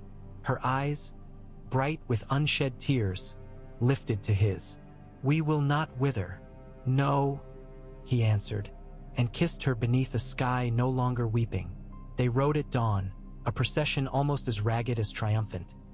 Northern spears still missing plumes, Reach banners patched where fire had licked, rivermen on horses captured from Lannister stables, Stormlanders clad in salvaged mail engraved with suns they did not worship. Yet spirits soa. Red. Small folk lined streets, tossing wilted flowers, whatever gardens yet offered, to hail the rose and the wolf. Some knelt, others waved crude flags sewn from grain sacks. Margaery smiled and tossed pouches of seed to children, telling them to grow winter gardens. Robb saluted watchmen who had served against wildfire. The Queen eternal, the King resolute. At the gate of the gods they passed beneath stones darkened by smoke. Tyrion waited there astride a shaggy Garen, cloak pulled tight. He raised a hand. "Safe roads, your graces," he called. "Bring me back northern snow for my wine cellar." They shared a laugh. Even Tywin appeared on a distant balcony, expression unreadable, perhaps watching to be sure they truly departed. The host stretched leagues, winding like serpent north. Masts of dwindling supply cogs bobbed along the river beside them for a day before veering east. They camped the first night on fields where burnt stubble still reeked. A frost settled so heavy each tent seemed sugar-coated by dawn. Yet fires cracked bright, songs rose. Lady Meage Mormont bellowed a drinking ballad while Lord Tyto's Blackwood accompanied on bone flute. Edmure rode to the front on the second day to show Robb a raven. "From Riverrun," he said. "Ser Raymond Derry reports Frey outriders skirmished between Hag's Mire and Pink Maiden. No casualties, but they claimed the road collecting toll." Robb frowned. "Frey does not own those lands." "He does if we let him," Edmure growled. Margaery, riding near, overheard. "We will not let him," she said firmly. "He will choke on his own tolls." The words traveled down the column. There were cheers, though some voices carried worry. They reached the ruins of Derry on the 7th day. War had gutted the village, but Ser Raymond greeted them with thrice-blown horn from atop wooden palisade under repair. Robb bade the host in camp while he, Margaery, Catelyn, and Brynden entered the keep. Fires burned in the hall, but whispers hung heavier. Ser Raymond led them to a chamber where a cloaked figure stood bound at wrist. The cloak bore the twin towers. When the hood fell, a young man, one of Lord Walder's innumerable grandsons, glared defiantly. Catelyn's voice trembled. "Which of Walder's brood are you?" "Ser Benfrey," he spat. "I was charged to gather tolls for repairs on roads your wars destroyed." "Frey roads, Frey repairs," Brynden quipped. Benfry sneered. The old lord offered peace, yet the young wolf spurned. He warned you would pay. Tolls are now due. Robb stepped forward, fury banked beneath calm. Tolls on Tully soil are theft. You rode in arms across dairy fields. That is incursion. Release me, Benfry hissed, or bridge toll doubles. Let me feed him to crows, Ser Raymond muttered. Margaery laid hand upon Robb's arm. Send him to Riverrun in irons. We will expose Fry extortion to every lord. Let Benfry be the letter Lord Walder dare not burn. Robb considered. Aye, and dispatch envoys to the twins.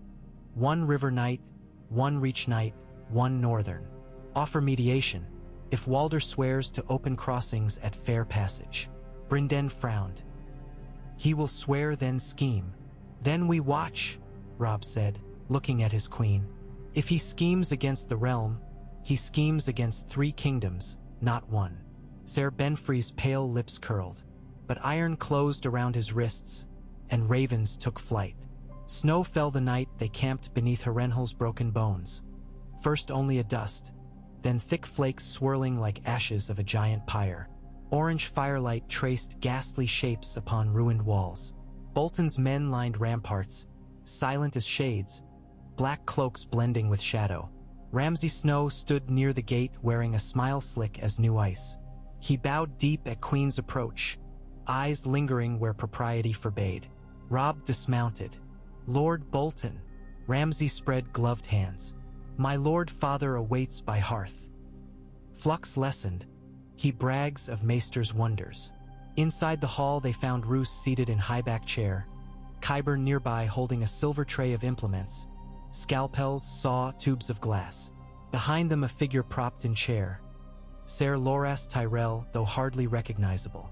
His hair shorn, skin clammy, eyes sunk yet burning feverishly.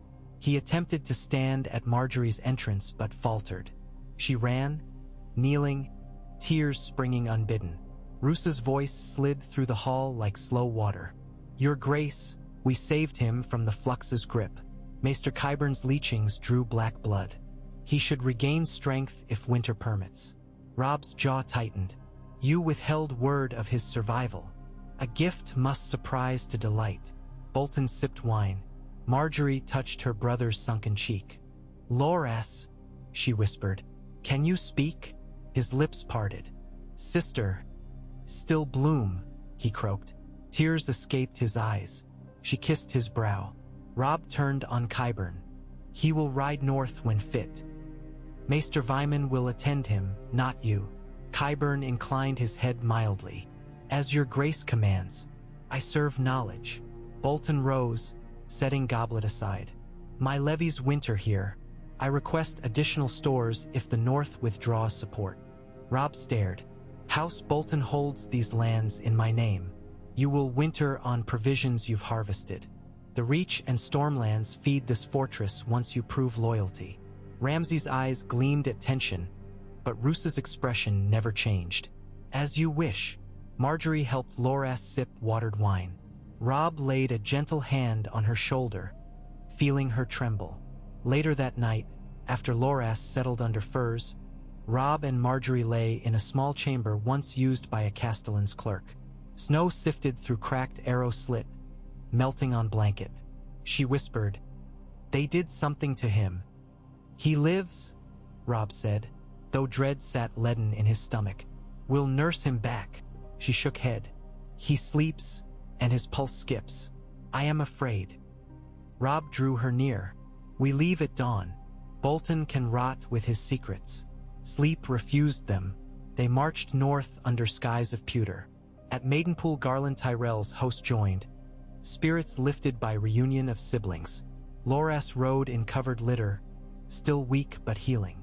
Garland clasped Robb's shoulder. If not for your queen's letters, my men might have slashed through Harrenhal looking for him. You saved my temper and the Riverlands both. Robb answered, We have more storms ahead. Temper is a sword without sheath. As the column wound through ravaged lands, winter deepened. Streams crusted with ice, horses snorted plumes. The clink of mail acquired sharper ring. Frozen fog crawled among trees, yet campfires burned bright. Margaery walked tense nightly, sharing stories of summer gardens to men shivering beneath foreign stars. They loved her for it. On the 12th night, beyond Seaguard ravens found them. One from the wall, one from the twins. The black-winged knights watch letter begged aid. Wildlings massing under a king beyond the wall. Cold worse than memory.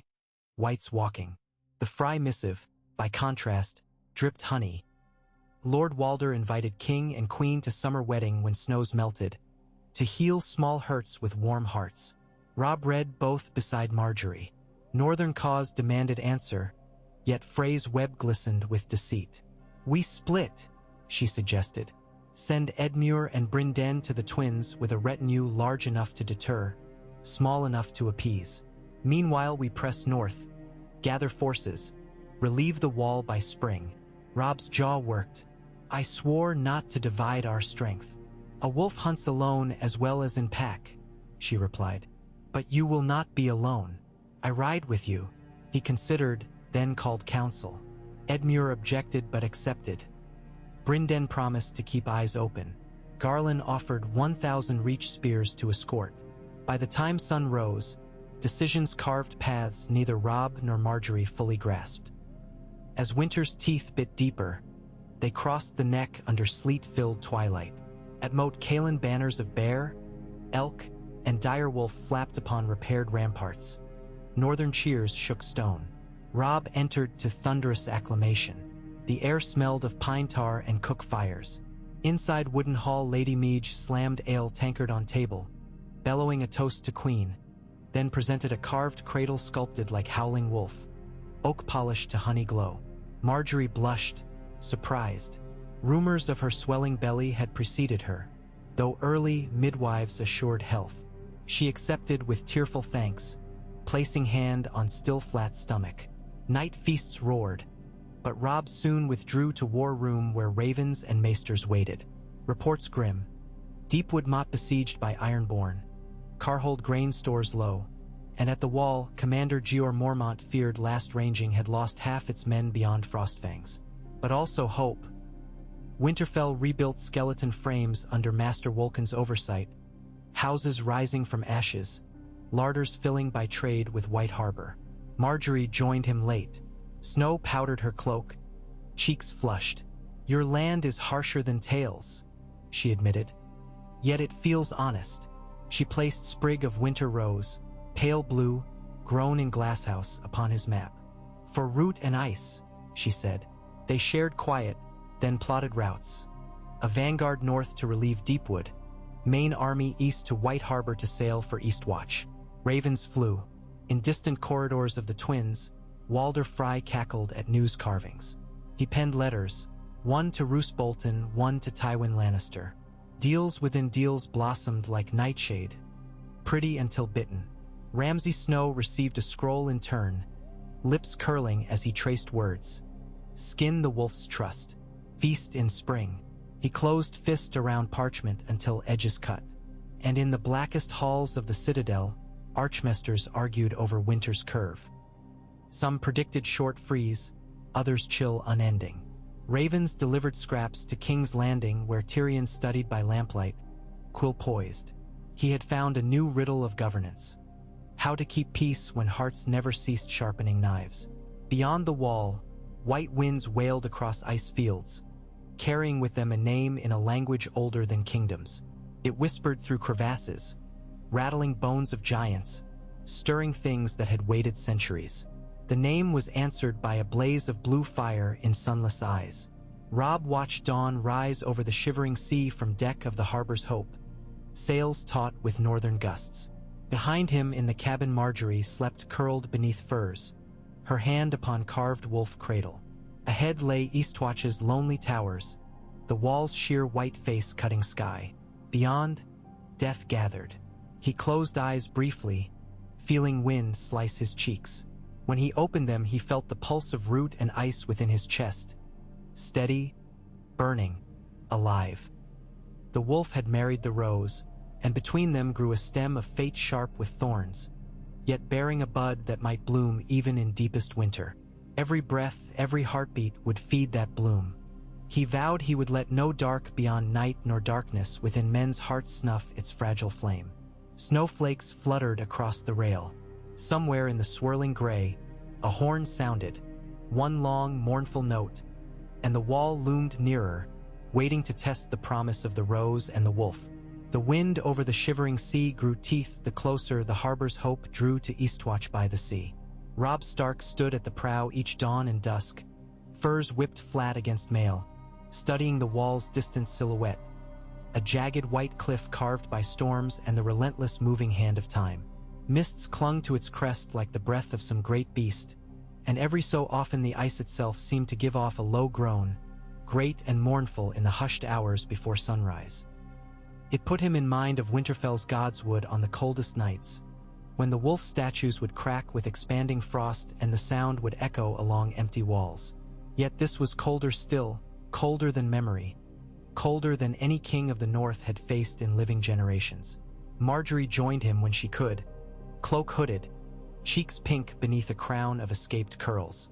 She pressed a gloved hand to the bulwark and looked beyond the rail to where floes bumped like dull bells on iron hulls. She was quick to hide the shiver that claimed her shoulders, but Robb felt it all the same. He draped a fresh bearskin over her and spoke softly of winter roses, of how the glass gardens once chased frost with dragon-forged pipes. He promised she would see them herself, come the turn of seasons, when the wars were ended and the wall guarded only by its own ancient vows again. On the fourth evening at sea, as the sun bled into a horizon rolling charcoal clouds, Maester Vyman requested the king's presence below. Robb followed him to the midship infirmary where Loras Tyrell lay on a narrow cot hung in the passage's widest berth. The night's fever had broken 2 days prior, but weakness still chained him. He greeted Robb with a strained nod. Vitality fled from eyes once bright with tournament glory. Vyman withdrew discreetly. Loras attempted to lever himself upright. He was stubborn as any Northman in rejecting aid, yet his arms trembled. Robb steadied him, gently but firmly. "You are not expected to joust tonight," he said, though his smile held no mockery. "Rest easy." A faint upward quirk ghosted Loras's cracked lips. "If I cannot ride, I must at least sit tall when my king sets foot within these dank halls." "You will ride again," Robb assured him, "but only once the healers proclaim it." "They bleed me still," Loras murmured. "Say the dark humors must drain till flesh remembers its own heat." Robb sat on a seaman's crate near the cot. "Does it hurt?" "Less than watching others breathe free air." Loras lifted one shaking hand. "But there is gain in pain," my father used to say, "and I have gained insight. Prison cells, curettage knives, Qyburn's whispering scalpels. They clarify which songs matter." Robb waited, sensing more behind the words. Loras fixed him with eyes gone suddenly flint. "Watch the bastard of Bolton. He moves like a shadow inside a shadow. I saw fear in flayer faces when he passed, as if they smelled their own end. A man who frightens cruelty itself is a man to bind or bury." "I know," Robb said quietly. "Bind him if you can," Loras went on, breath-catching.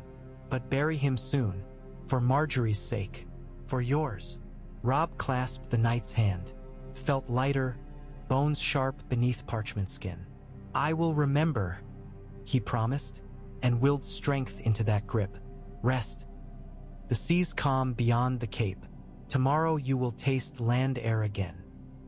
He left the cabin with Loras already slipping toward fragile doze, and for a long minute lingered in corridor shadows, feeling the shift of the hull underfoot and the far colder shift of whatever lay ahead. Eastwatch loomed on the 7th dawn, its watchtowers jutting stark and ugly from the ice like broken fangs. The port below, too generous a word for a huddle of frost-scoured piers, bustled with black-cloaked men hauling barrels of salt beef, candles, and message ravens. At sight of the direwolf standards the guards called horns, a single low moan that rolled across the waves and into the throat of castle and wall alike. Alex Mallister, commander pro tempore, met them on the creaking wharf. She pulled off a black bear fur hood, revealing hair gone white before its years. "You bring relief," she said, skipping ceremony. And news, I hope, for ours are scarce and bleak. Robb clasped wrists in greeting. Lord Commander Mormont? North, she answered, ranging past the Milkwater. Ravens 6 nights ago saw his torch line near the Skirling Pass. Then nothing. We fear the mountains swallowed them. Robb's jaw nodded. You have his last riding count? 260, 100 dogs and 30 carts. More wildlings than that stalk these woods though. Magnar Tormund prowls, the Frostfang marches. Mance Raider massing farther west, so rumor. Mal Lister gestured upward. And whites. 2 we burned only last night. But we have neither dragonglass nor Valyrian swords enough. Behind Robb, the disembarking columns pressed into the fort's miserable yard. Northerners shivered but set to repairs at once, hacking ice from stone, mending roofs with pine and tar. Margaery walked among them, handing out small parcels of Tyrell seed cake, their last, to men craving warmth more than sustenance. They ate while hammer blows rang. A war council convened in the old mess hall, long trestle tables stained near black from decades of stew spills and candle grease. Fires burned in 4 hearths and still their breath smoked. Robb presided with Alex Mallister, Lady Meage Mormont, Ser Wendell Manderley, Garland Tyrell, and Maesters Vyman and Jolly. Margaery attended, silent but watchful. Maps scarce as fresh fruit lay unfurled.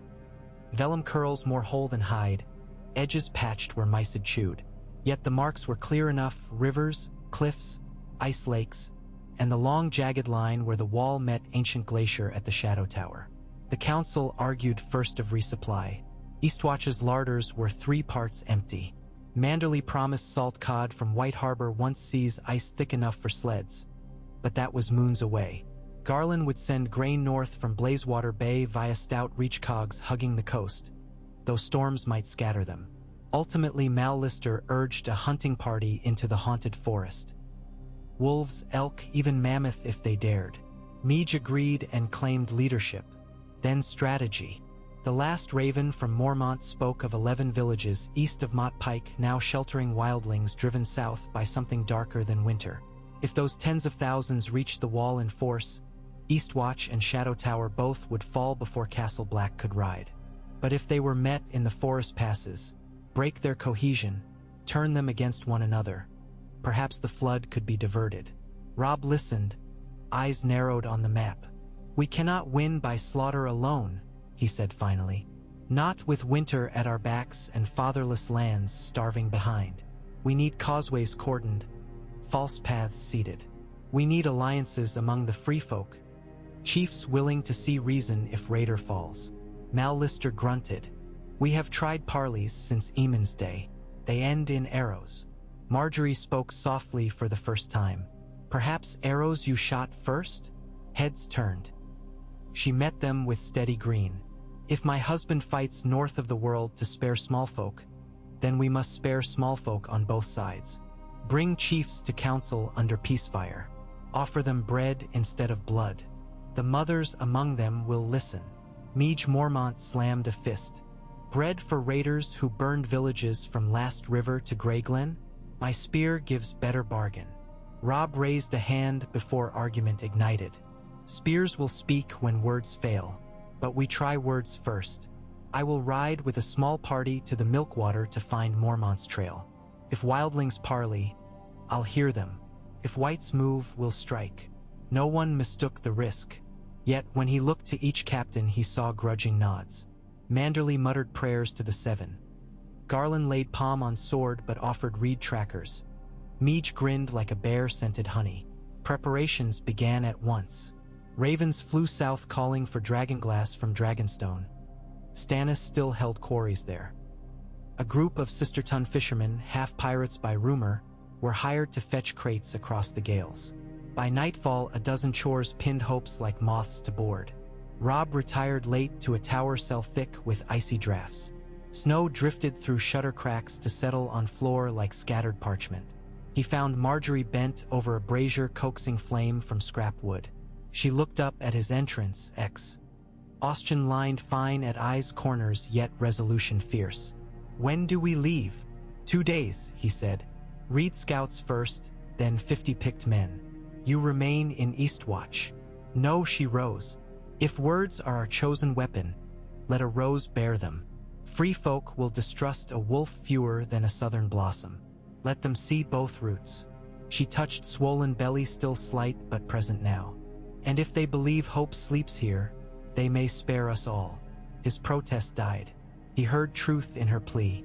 He drew her toward the rattling brazier. Then you ride behind the lines with a manderly guard.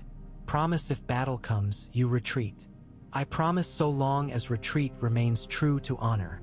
He smiled despite weariness. You barter like a queen. That is fortunate, she replied, and pressed fingers to his lips. They lay together that night on a pallet harder than ship's deck, but warmth kindled amid winter's breath. He felt child's faint flutter beneath his palm and whispered the northern lullaby his mother once sang. Wolves on the snowfield and stars like bright eyes, the horned moon guiding home. Margaery slept with that hum in her dreams. Fog swallowed the Eastwatch yard at dawn 2 days later. Horses stamped, their breath swirling like spirits freed from long captivity. Reed guides, bent as saplings, nimble as hares, slipped among the columns, painting cheeks with dark grease to dull skin's shine. They marked Robb and Margaery alike, though she wrinkled nose at smell of fish oil pigment. Ser Wendell Manderly bellowed final orders, while Maester Jolly presented small leather sacks of dragonglass daggers fresh from Sisterton's hold. Each soldier took one as if receiving a holy relic. The black obsidian blades shimmered like captured night. Loras insisted on joining despite crutch. Garland forbade it. Robb sided with brother. Loras submitted at last but demanded command of Eastwatch's inner wall while they rode. Robb granted. Loras's eyes glowed with reborn purpose. The gate groaned open and they spilled into the haunted forest. Wolves among frost-hung firs, roses in their midst, steel glinting between bark and early light. Behind in the yard, Alex Mallister lowered the portcullis and touched the wall with reverence. Gods guide them, she murmured, though whether old or new she did not say. The forest welcomed them with hush. Snow-weighted branches bowed overhead, forming cathedral arches between towering trunks. Boot crunch sounded loud as drum until they fell into rhythm that lulled ear and mind. Reed scouts darted ahead, returning with sign. Fresh tracks, triple braid snares, scattered camp ash still warm. Wildlings near and moving. During second camp at dusk they built no large fires, only small coal braziers hooded with iron to hide glow. Reed men spiked tallow brush around perimeter that snapped faintly if trod upon. Margaery sat on log whittled by Garland, sipping thin broth. She listened to Northmen tell tales of the Night's King, of women with pale blue eyes and voices like cracking ice who lured men into barrow mounds. One Karstark swore his sister's cousin vanished thus last winter. Margaery offered cloth-bound medallions of seven-pointed star and weirwood leaf together, each carved of bone. Superstition pleased frightened spirits. The men tucked them into jerkin linings. That night Robb dreamed of Winterfell restored. The broken tower rebuilt, banners new-dyed, courtyard alive with children's laughter. But walls dripped red water, and when he stepped inside the gods would he found the heart tree uprooted, inverted roots clutching at clouds. A single blue flame burned where the face once wept. He woke gasping to gray dawn and distant horn call. Two short, one long, the signal for strangers approaching. They formed a half-moon at the clearing's edge, shields slanted to catch arrows. The Reed scouts returned first, leading a tall man wrapped in patchworks.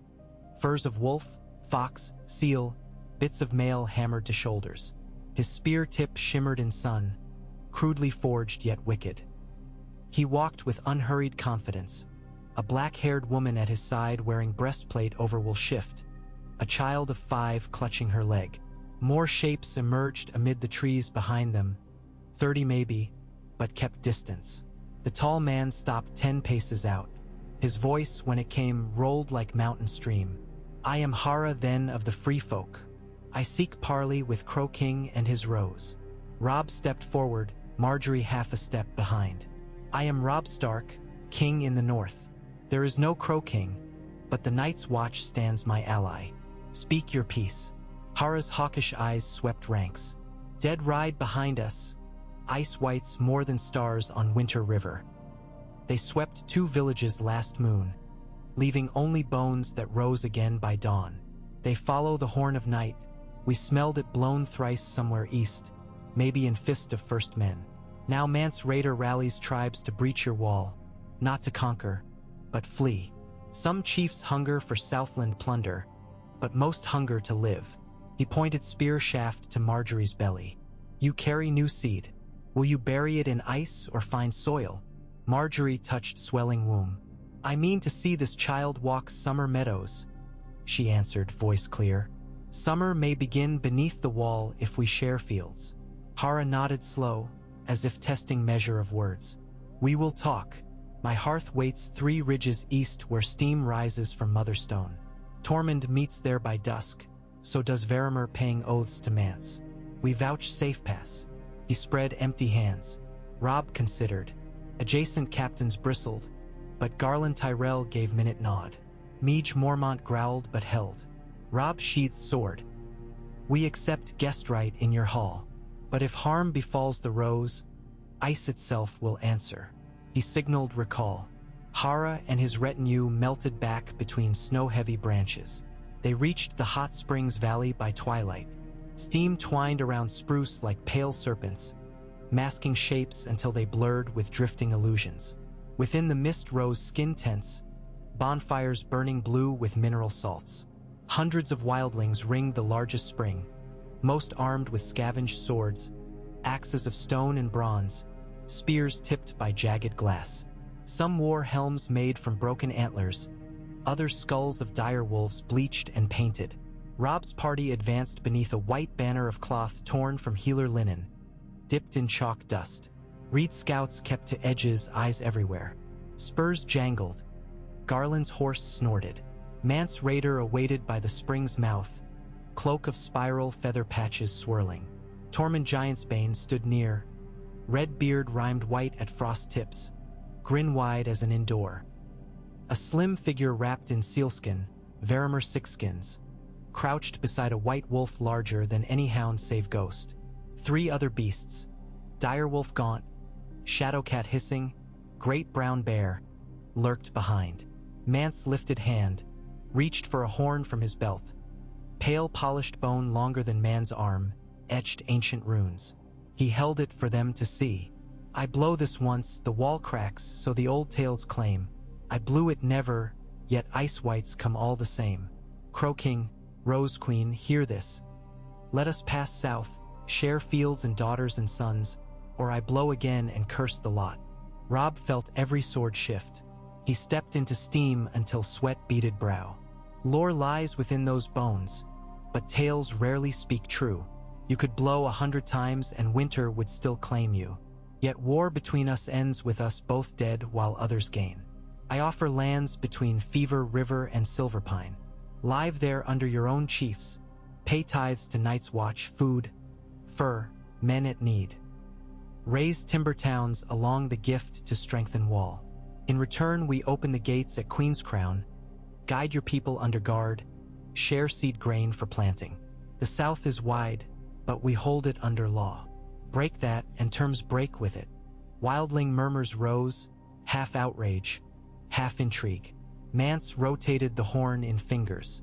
Tithes to crows tastes foul, he said. So does guard, but winter tastes fouler. I must ask proof you won't bleed us once we kneel. Margaery stepped forward, lowering hood. Her hair gleamed copper in firelight, haloed by steam. Take hostage. Take me and child until your folk cross safely. If King Robb betrays bargain, you kill me and kill his heir. Robb jerked, heart lurching, but she fixed him with iron will. Silence shattered into gasps. Tormund barked laugh. Little Rose wields sharper thorn than Crow King's sword. Mance regarded her thoughtfully. Bold flower, would South Lords murder their queen to slay my folk? They might try, she answered. They would die, she set a hand to womb. But this child belongs to both lands, root and ice. Let his life bind our peace. Tormund hammered spear but to earth. I like her, others grumbled. but curiosity softened faces grown hard by hunger. Robb swallowed storm. "I will not risk queen nor child," he said, each word measured. "But I will stand hostage in her stead." Margaery reached for his arm. "Our child needs father more." Her voice cracked on the word father. Memories of Hoster Tyrell and old gardens long gone. She pressed on. "Yet hostage we must give. Choose another." Reed Scout Nymer stepped forward unexpectedly. He croaked. "Crannogmen slip bonds as fish dodge nets. Hold me, and if pact breaks, kill me slow." He winked at Robb. "I fear not their knives." Mance weighed the small reedman. "Bones fishy, but sacrifice enough?" He turned to Tormund, who shrugged, then to Varamir. The skin changer's blue-green gaze flickered past to Margaery's stomach. Finally Mance shook his head. "I have better. Varamir feels your babe near quickening." Murmurs surged. "Wildlings follow sign. Let the rose stay with us till child draws first breath. We will not harm queen unaided. Our cunning lies with life, not death." Robb's fists clenched. He stepped between. "No. Choose me or choose none." Hara then reappeared from crowd. "If Crow King offers self, we take self," she said. "But queen remains for birth and raising root in both soils." She addressed Margaery. "Come spring, when snows thaw, you walk south with your child among us. We will guard you as Motherstone guards heat." She looked again to Robb. "Unless you call back word." A stalemate as tense as drawn bow. Robb felt blood drum in ears. Margaery raised her chin. "We cannot both be hostages," she told him quietly. "The wall's defense would shatter." He swallowed, searched her face. In her eyes burned unwavering conviction. He recognized in it his own father's iron, his mother's flame. He closed eyes once, then opened. "Then I swear by ice and fire, no harm shall come to you among them. When summer returns, we meet again at Winterfell. It will be ready." They clasped foreheads, breath pluming. He kissed her knuckles, felt tremor before she steadied. Wildlings watched, hushed. Mance extended hand. "Strike bargain, king in the north?" Robb clasped. "Strike bargain, king beyond the wall." The handshake sealed. Cheers erupted on either side, rough and wary. Varamir's beasts growled but did not spring. Tormund pounded Robb's back, nearly staggering him. "Drink mead, Wolf King. We name you Ice Brother now." Meage Mormont muttered darkly about feeding crows with free folk flesh, yet even she admitted this course spared thousands. That night peace fires ringed the hot springs. Robb's party shared stew of goat and onion, mead tart as pine. Margaery sat in circle of wildling mothers, trading herb lore for root-cutting methods that coaxed shoots through frost. They braided her hair with blue rabbit sinew, a symbol of winter mothers. She laughed, half in wonder, half at the absurdity of destiny. Robb retired late to a small hide tent pitched near his men, refusing the larger one offered. He'd not outrank in comfort those he left behind. He spent the hours till dawn writing letters, one to Edmure at the Twins warning of fry rot, one to Tywin requesting shipments of plow iron for wildling settlements, one to Stannis urging more dragonglass. He signed each with Wolf and Rose, sealed with wax warmed at a fire shared by Tormund and Meage, whose arguments crackled louder than pine logs but somehow forged camaraderie. At first light he said farewell to his queen. They stood beside the steaming pool, frost coating the air but not the water's surface. She had donned a new cloak of smokewolf hide gifted by Hara. Soft and surprisingly light, he pressed a direwolf tooth pendant into her palm. "For luck and bite," he said, "and because our children will ask how you won an army without steel." "They will know," she whispered, "for you'll teach them the rest." She brushed lips across his, a kiss of steam and salt and bitter tea, then stepped back among free folk. Hara signaled, and the hostages, 7 crows given in exchange for safe passage, joined her party. Varamir's animals padded ahead as living vanguard. Mance raised the great horn but did not blow. Instead he saluted Robb with the curve, then turned southeast, toward Queenscrown's promised gate. Robb watched until mist closed behind her. He heard the forest breathe. Behind him his captains tightened ranks, eyes darting for ambushes that did not come. He broke first, mounting his horse. We march west for the Skirling Pass. Mormont awaits. The wall won't hold itself. He rode, and the army rode, and in the snow their tracks mingled with those of men once called wild, now perhaps kin. Edmure Tully whistled low when the towers of the twins appeared like twin fists thrust from river fog. He had come with Brynden, Lord Garland, 500 river knights, and an honor guard of reach spears. Row upon row of colorful tents lined the muddy bank. Fry soldiers in sky blue, Bolton men in flayed men red. At the causeway, heralds trumpeted a greeting both warm and wary. Walder Fry greeted them in the East Keep's great hall, high-backed wooden chair stuffed with lamb's wool, though still he sat on additional cushion. "Lord Edmure," he wheezed, "my son's wedding feast delayed thrice by war may finally proceed now peace blooms." He eyed Garland's rich green silks. "The rose lends perfume, I see." Edmure kept jaw tight, reciting courtesies. Brynden watched every shadow, hand near dirk. Garland Tyrell presented 5 casks of arbor gold, though he noted rose better with a breath of air 20 minutes before pour. Walder cackled huskily. The feast commenced that night. Yet as lutes played and mead flowed, Brynden spied crossbowmen in galleries outnumbering musicians. Servants shifted uneasily. The great John Umber, traveling incognito to gauge Fry mood, sensed something fouler than boar grease in the air. He downed 2 cups, then feigned sickness to fetch outside water, only to see drawbridge chains rigged by men wearing Bolton colors. When he returned, he whispered to Brynden. The blackfish paled. He leaned to Edmure's ear. "We may have walked into wolf trap, yet protocol shackled them. Bread and salt had been shared." Outside, drums rolled. Walder's sons began to close doors one by one. Across the wide north, Robb's company reached the Skirling Pass under glacier blue midday.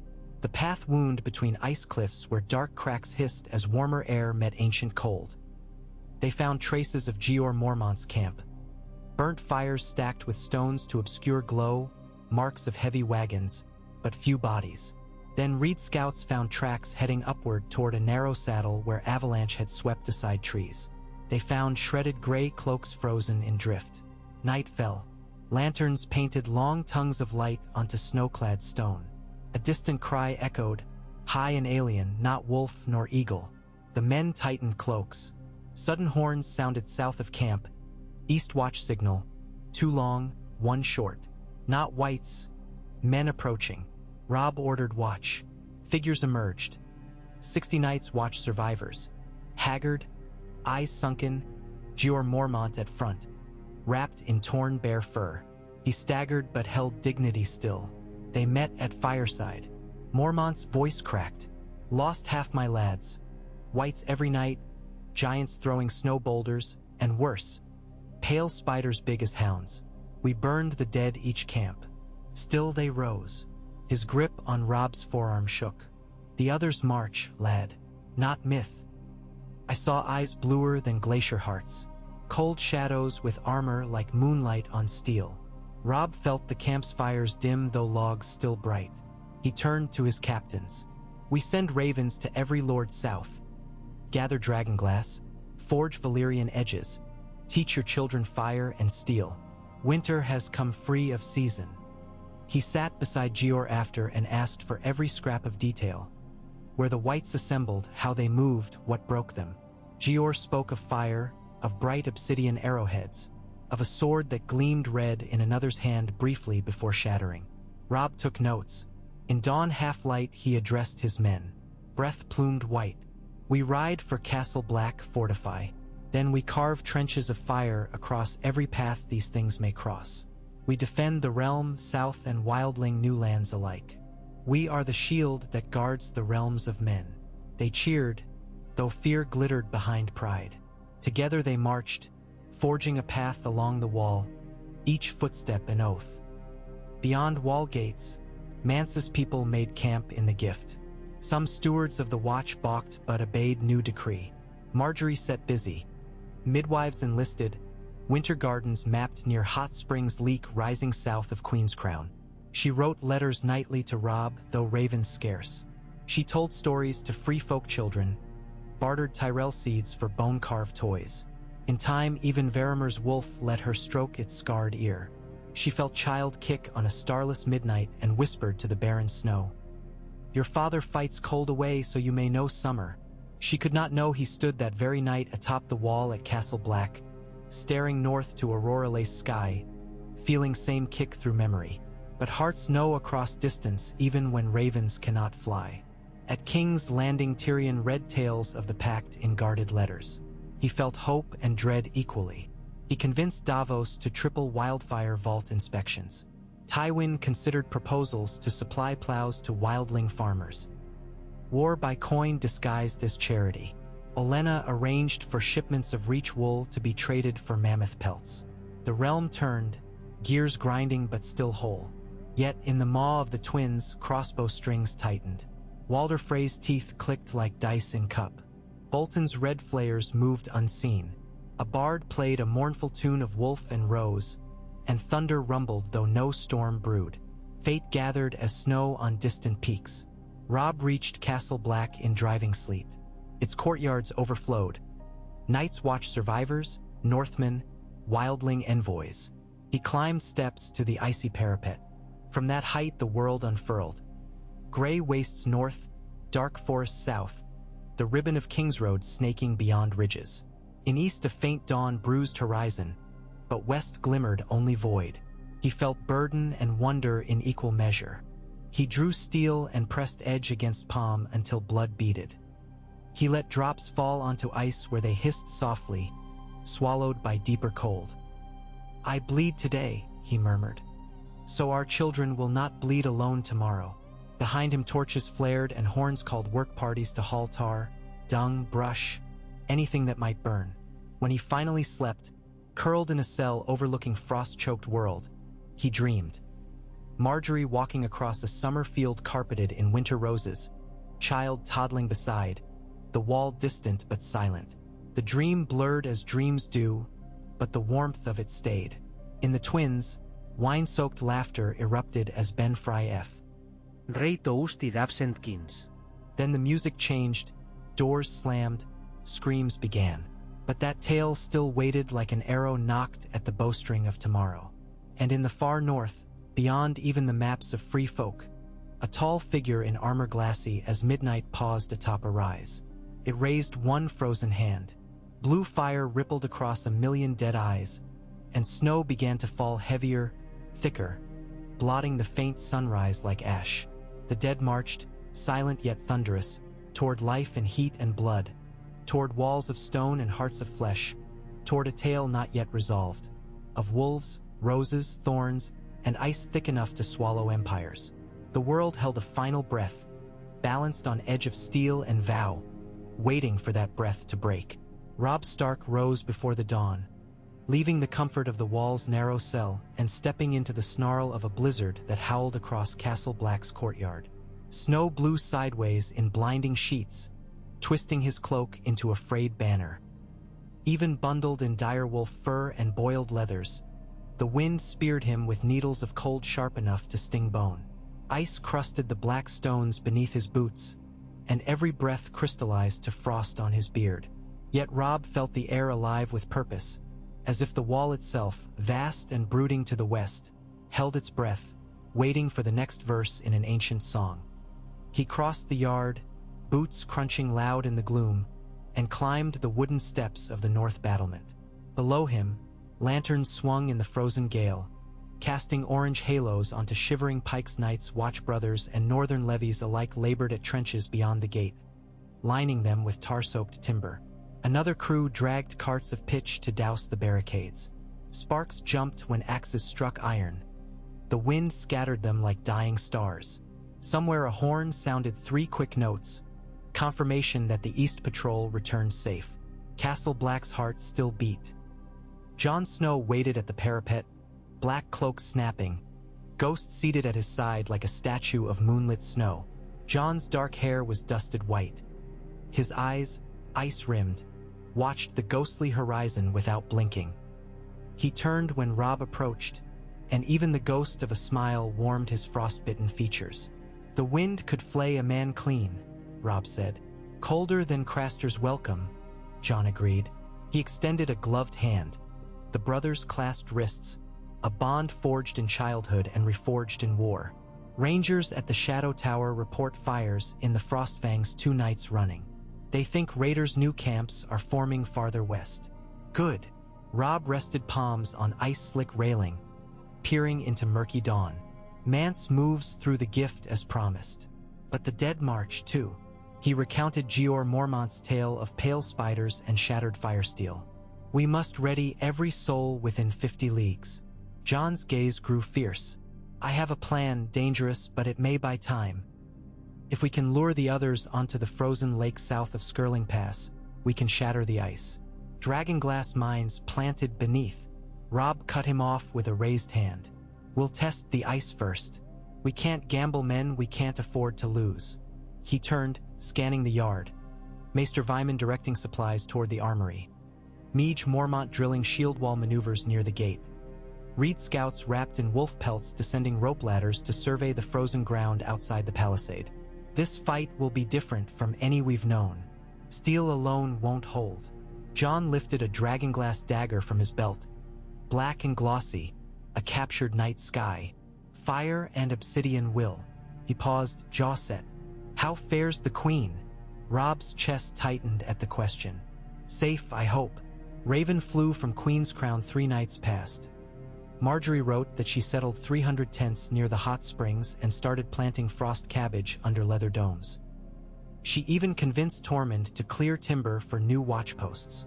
His voice broke with pride and worry intertwined. "Yet if Fry or Bolton dare strike the gift," Jon gripped his shoulder. "They'll pass us first." Ghost rose, senses pricking. The direwolf's red eyes drifted to the east. Jon followed the look and muttered, "Something comes." Robb scanned the swirling snow. At first he saw nothing beyond the torrent of flakes. Then shapes emerged, 3 riders on shaggy horses, black cloaks tattered, mounts stumbling in drifts up to their chests. They raised fists in greeting. The guards on the gate shouted, and ropes began to lower. "Survivors?" Robb asked. "Or ghosts?" Jon murmured. They descended in haste, boots skidding. The portcullis creaked skyward. The riders collapsed within the courtyard. Brothers bore them to the healing hall, but the first man, a rangy scout named Iron Emmett, shrugged off helping hands. Frost coated his cheeks like lichen. Beneath, his skin looked dead. Only eyes burned bright. He fell to a knee before Robb. "Your Grace, 3 of the dead, 300 at least, marching behind us. Less than a day."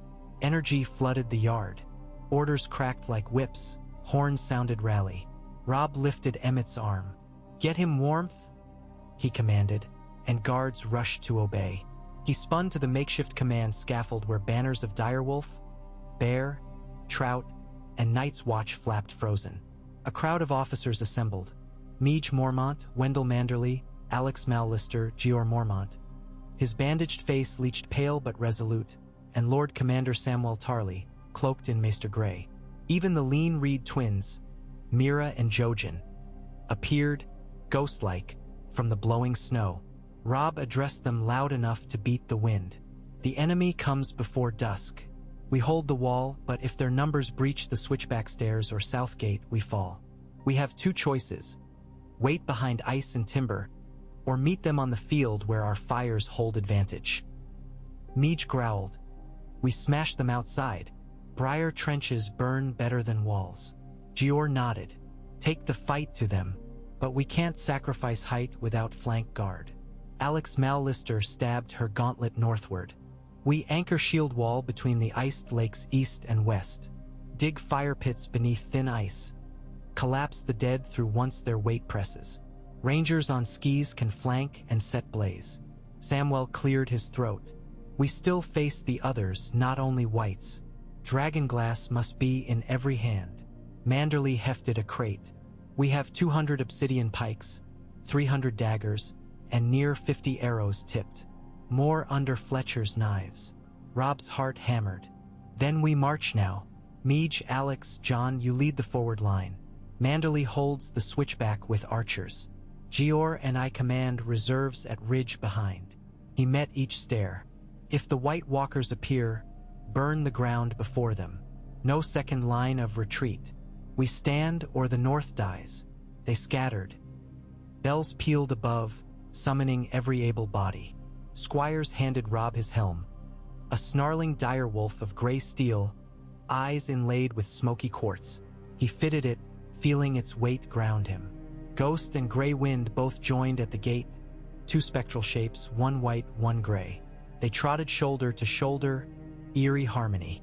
Outside the wall, a plain of broken white sprawled in gloom. Snow drifts angled up like tumuli. The army formed in 3 divisions. An iron hook of shields forward, flanks anchored by frozen lake edges. Reed scouts went ahead, planting tar-soaked brush beneath a skin of fresh powder. Archers strung ash bows. Corals glinted black. Rangers on skis slid along ridges, carrying firepots dangling from spiked poles. Robb and Gior watched from higher ground, the wind too vicious for words. They shared only nods and the silent oath of old soldiers. By midday, the blizzard thinned, revealing a sky bruised purple. The first dead shapes appeared, grayish forms lumbering through the gloom, drifts parting around them like supplicants. Their eyes blue as burnished ice. They carried crude weapons, rusted swords, heavy clubs. More emerged until the horizon seemed to crawl. Horns sounded. Drums thundered. Meej's voice boomed. The shield wall advanced 3 paces, stomped, locked. Archers loosed. Fire arrows streaked, hissing loud, burying themselves into snow ahead. Flares leapt where hidden tar ignited. Black smoke shuddered upward. The dead marched on, indifferent to flame until the leading ranks toppled into a trench disguised beneath snow. A roar of fire belched skyward. Pitch met air in a savage exhalation. Burning whites flailed, limbs twisting. The second rank stumbled over the first, forming a tangled, blazing knot. Meej bellowed charge. Northmen surged, axes cleaving. When steel bit undead flesh it did little, but burning timber smashed bone. Dragonglass daggers split skulls, spilling sapphire shards that hissed to vapor. John carved through foes beside Tormund, arrived that morning with 200 free folk volunteers carrying walrus-hide shields. Tormund's broad axe cut a White's torso in half, then split 2 more with furious laughter. Above the fray, sudden quiet fell. Robb lifted eyes. He saw them at last. 5 tall figures striding from swirling mist, ice armor translucent, swords like shards of sky. Their very presence chilled the air. Frost spider-webbed across dangling banners. Robb raised his sword, Valyrian steel, freshly honed. It sparked black and crimson. He spurred his horse down the slope with Gior at his side. A crack like thunder split as another leveled its crystal sword against John. The clash rang with a sound unlike metal, more like singing glass. Sparks of blue and white stung the air. Ghost leapt, snapping at the other's ankle. Frost exploded where fangs met armor.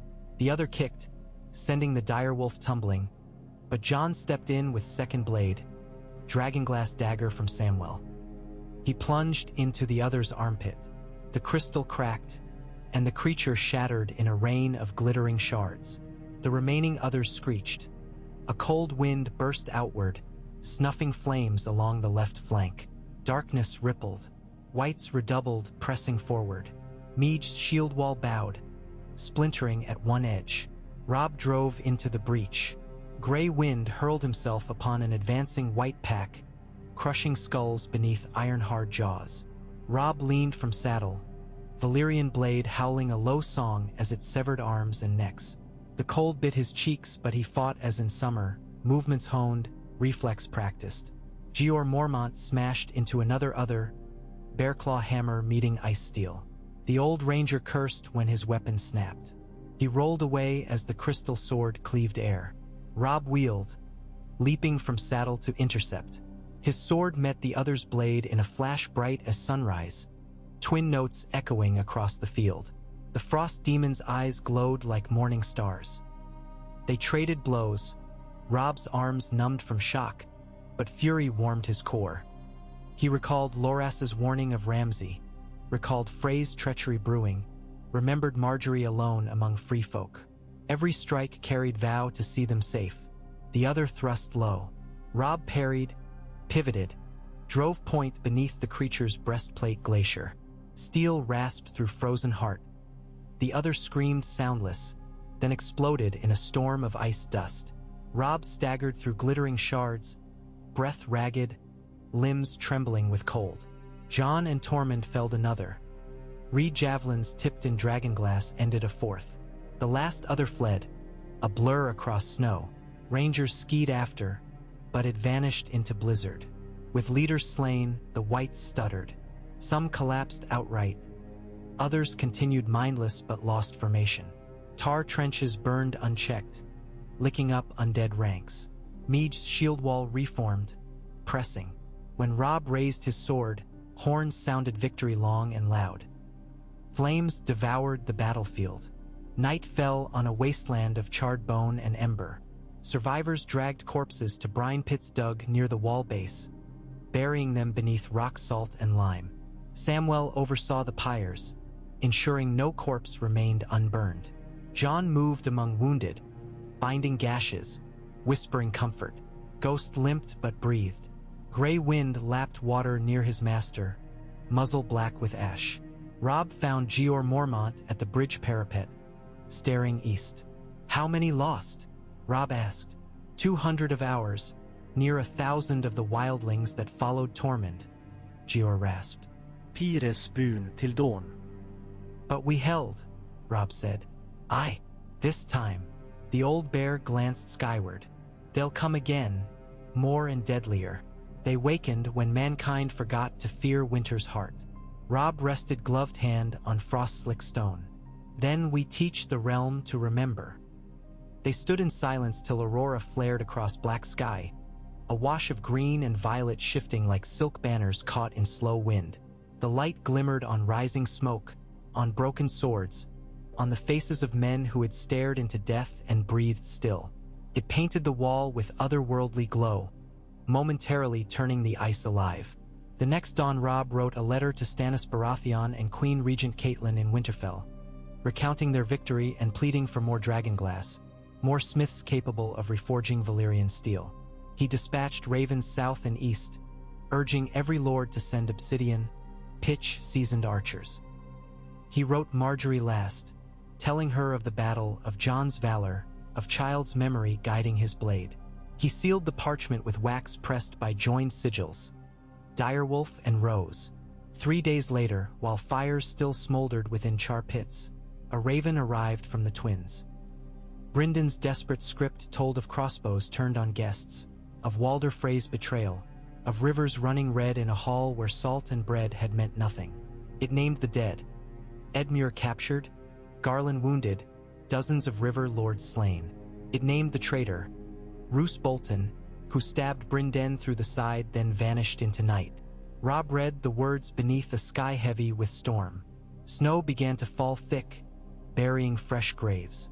His knuckles whitened on the letter until wax cracked. He looked north to the horizon where others lurked, then south where the twins waited like a snare of vipers. Duty split him in two. Jon approached, sensing the storm inside. "What is it?" "Fry bloodshed," Robb whispered. "My uncle held hostage." Bolton turned.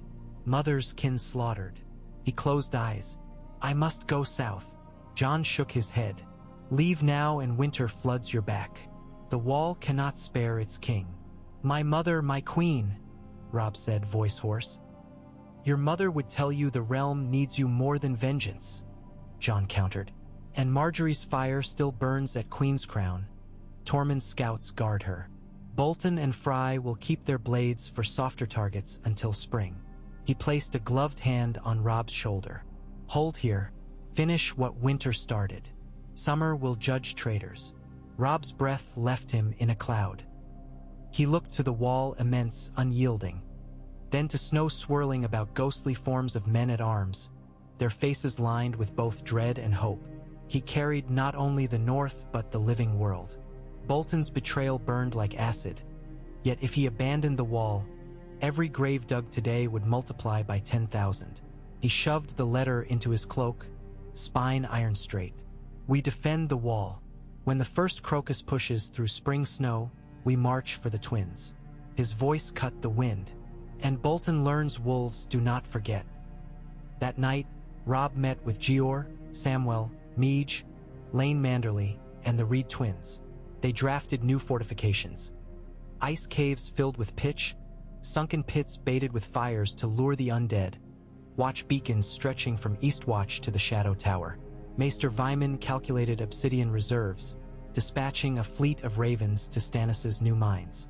Jon proposed a wary alliance with giants displaced by the others. Perhaps they too could guard the passes. Tormund swore to parley. Slowly, the plan formed. In the quiet hours before dawn, Robb climbed the steps to the wall's highest lookout, a thin platform swaying. Stars glittered like shards of dragonglass.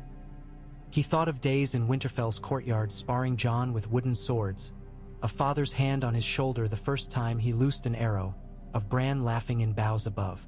He thought of Margaery's promise and the gentle thump of Child's first kick. He pressed a palm to the heartwood token she had given. A tiny winter rose carved in ivory, now warm from his chest. He whispered, "I will come back." The wind carried his vow northward, over fields of endless white.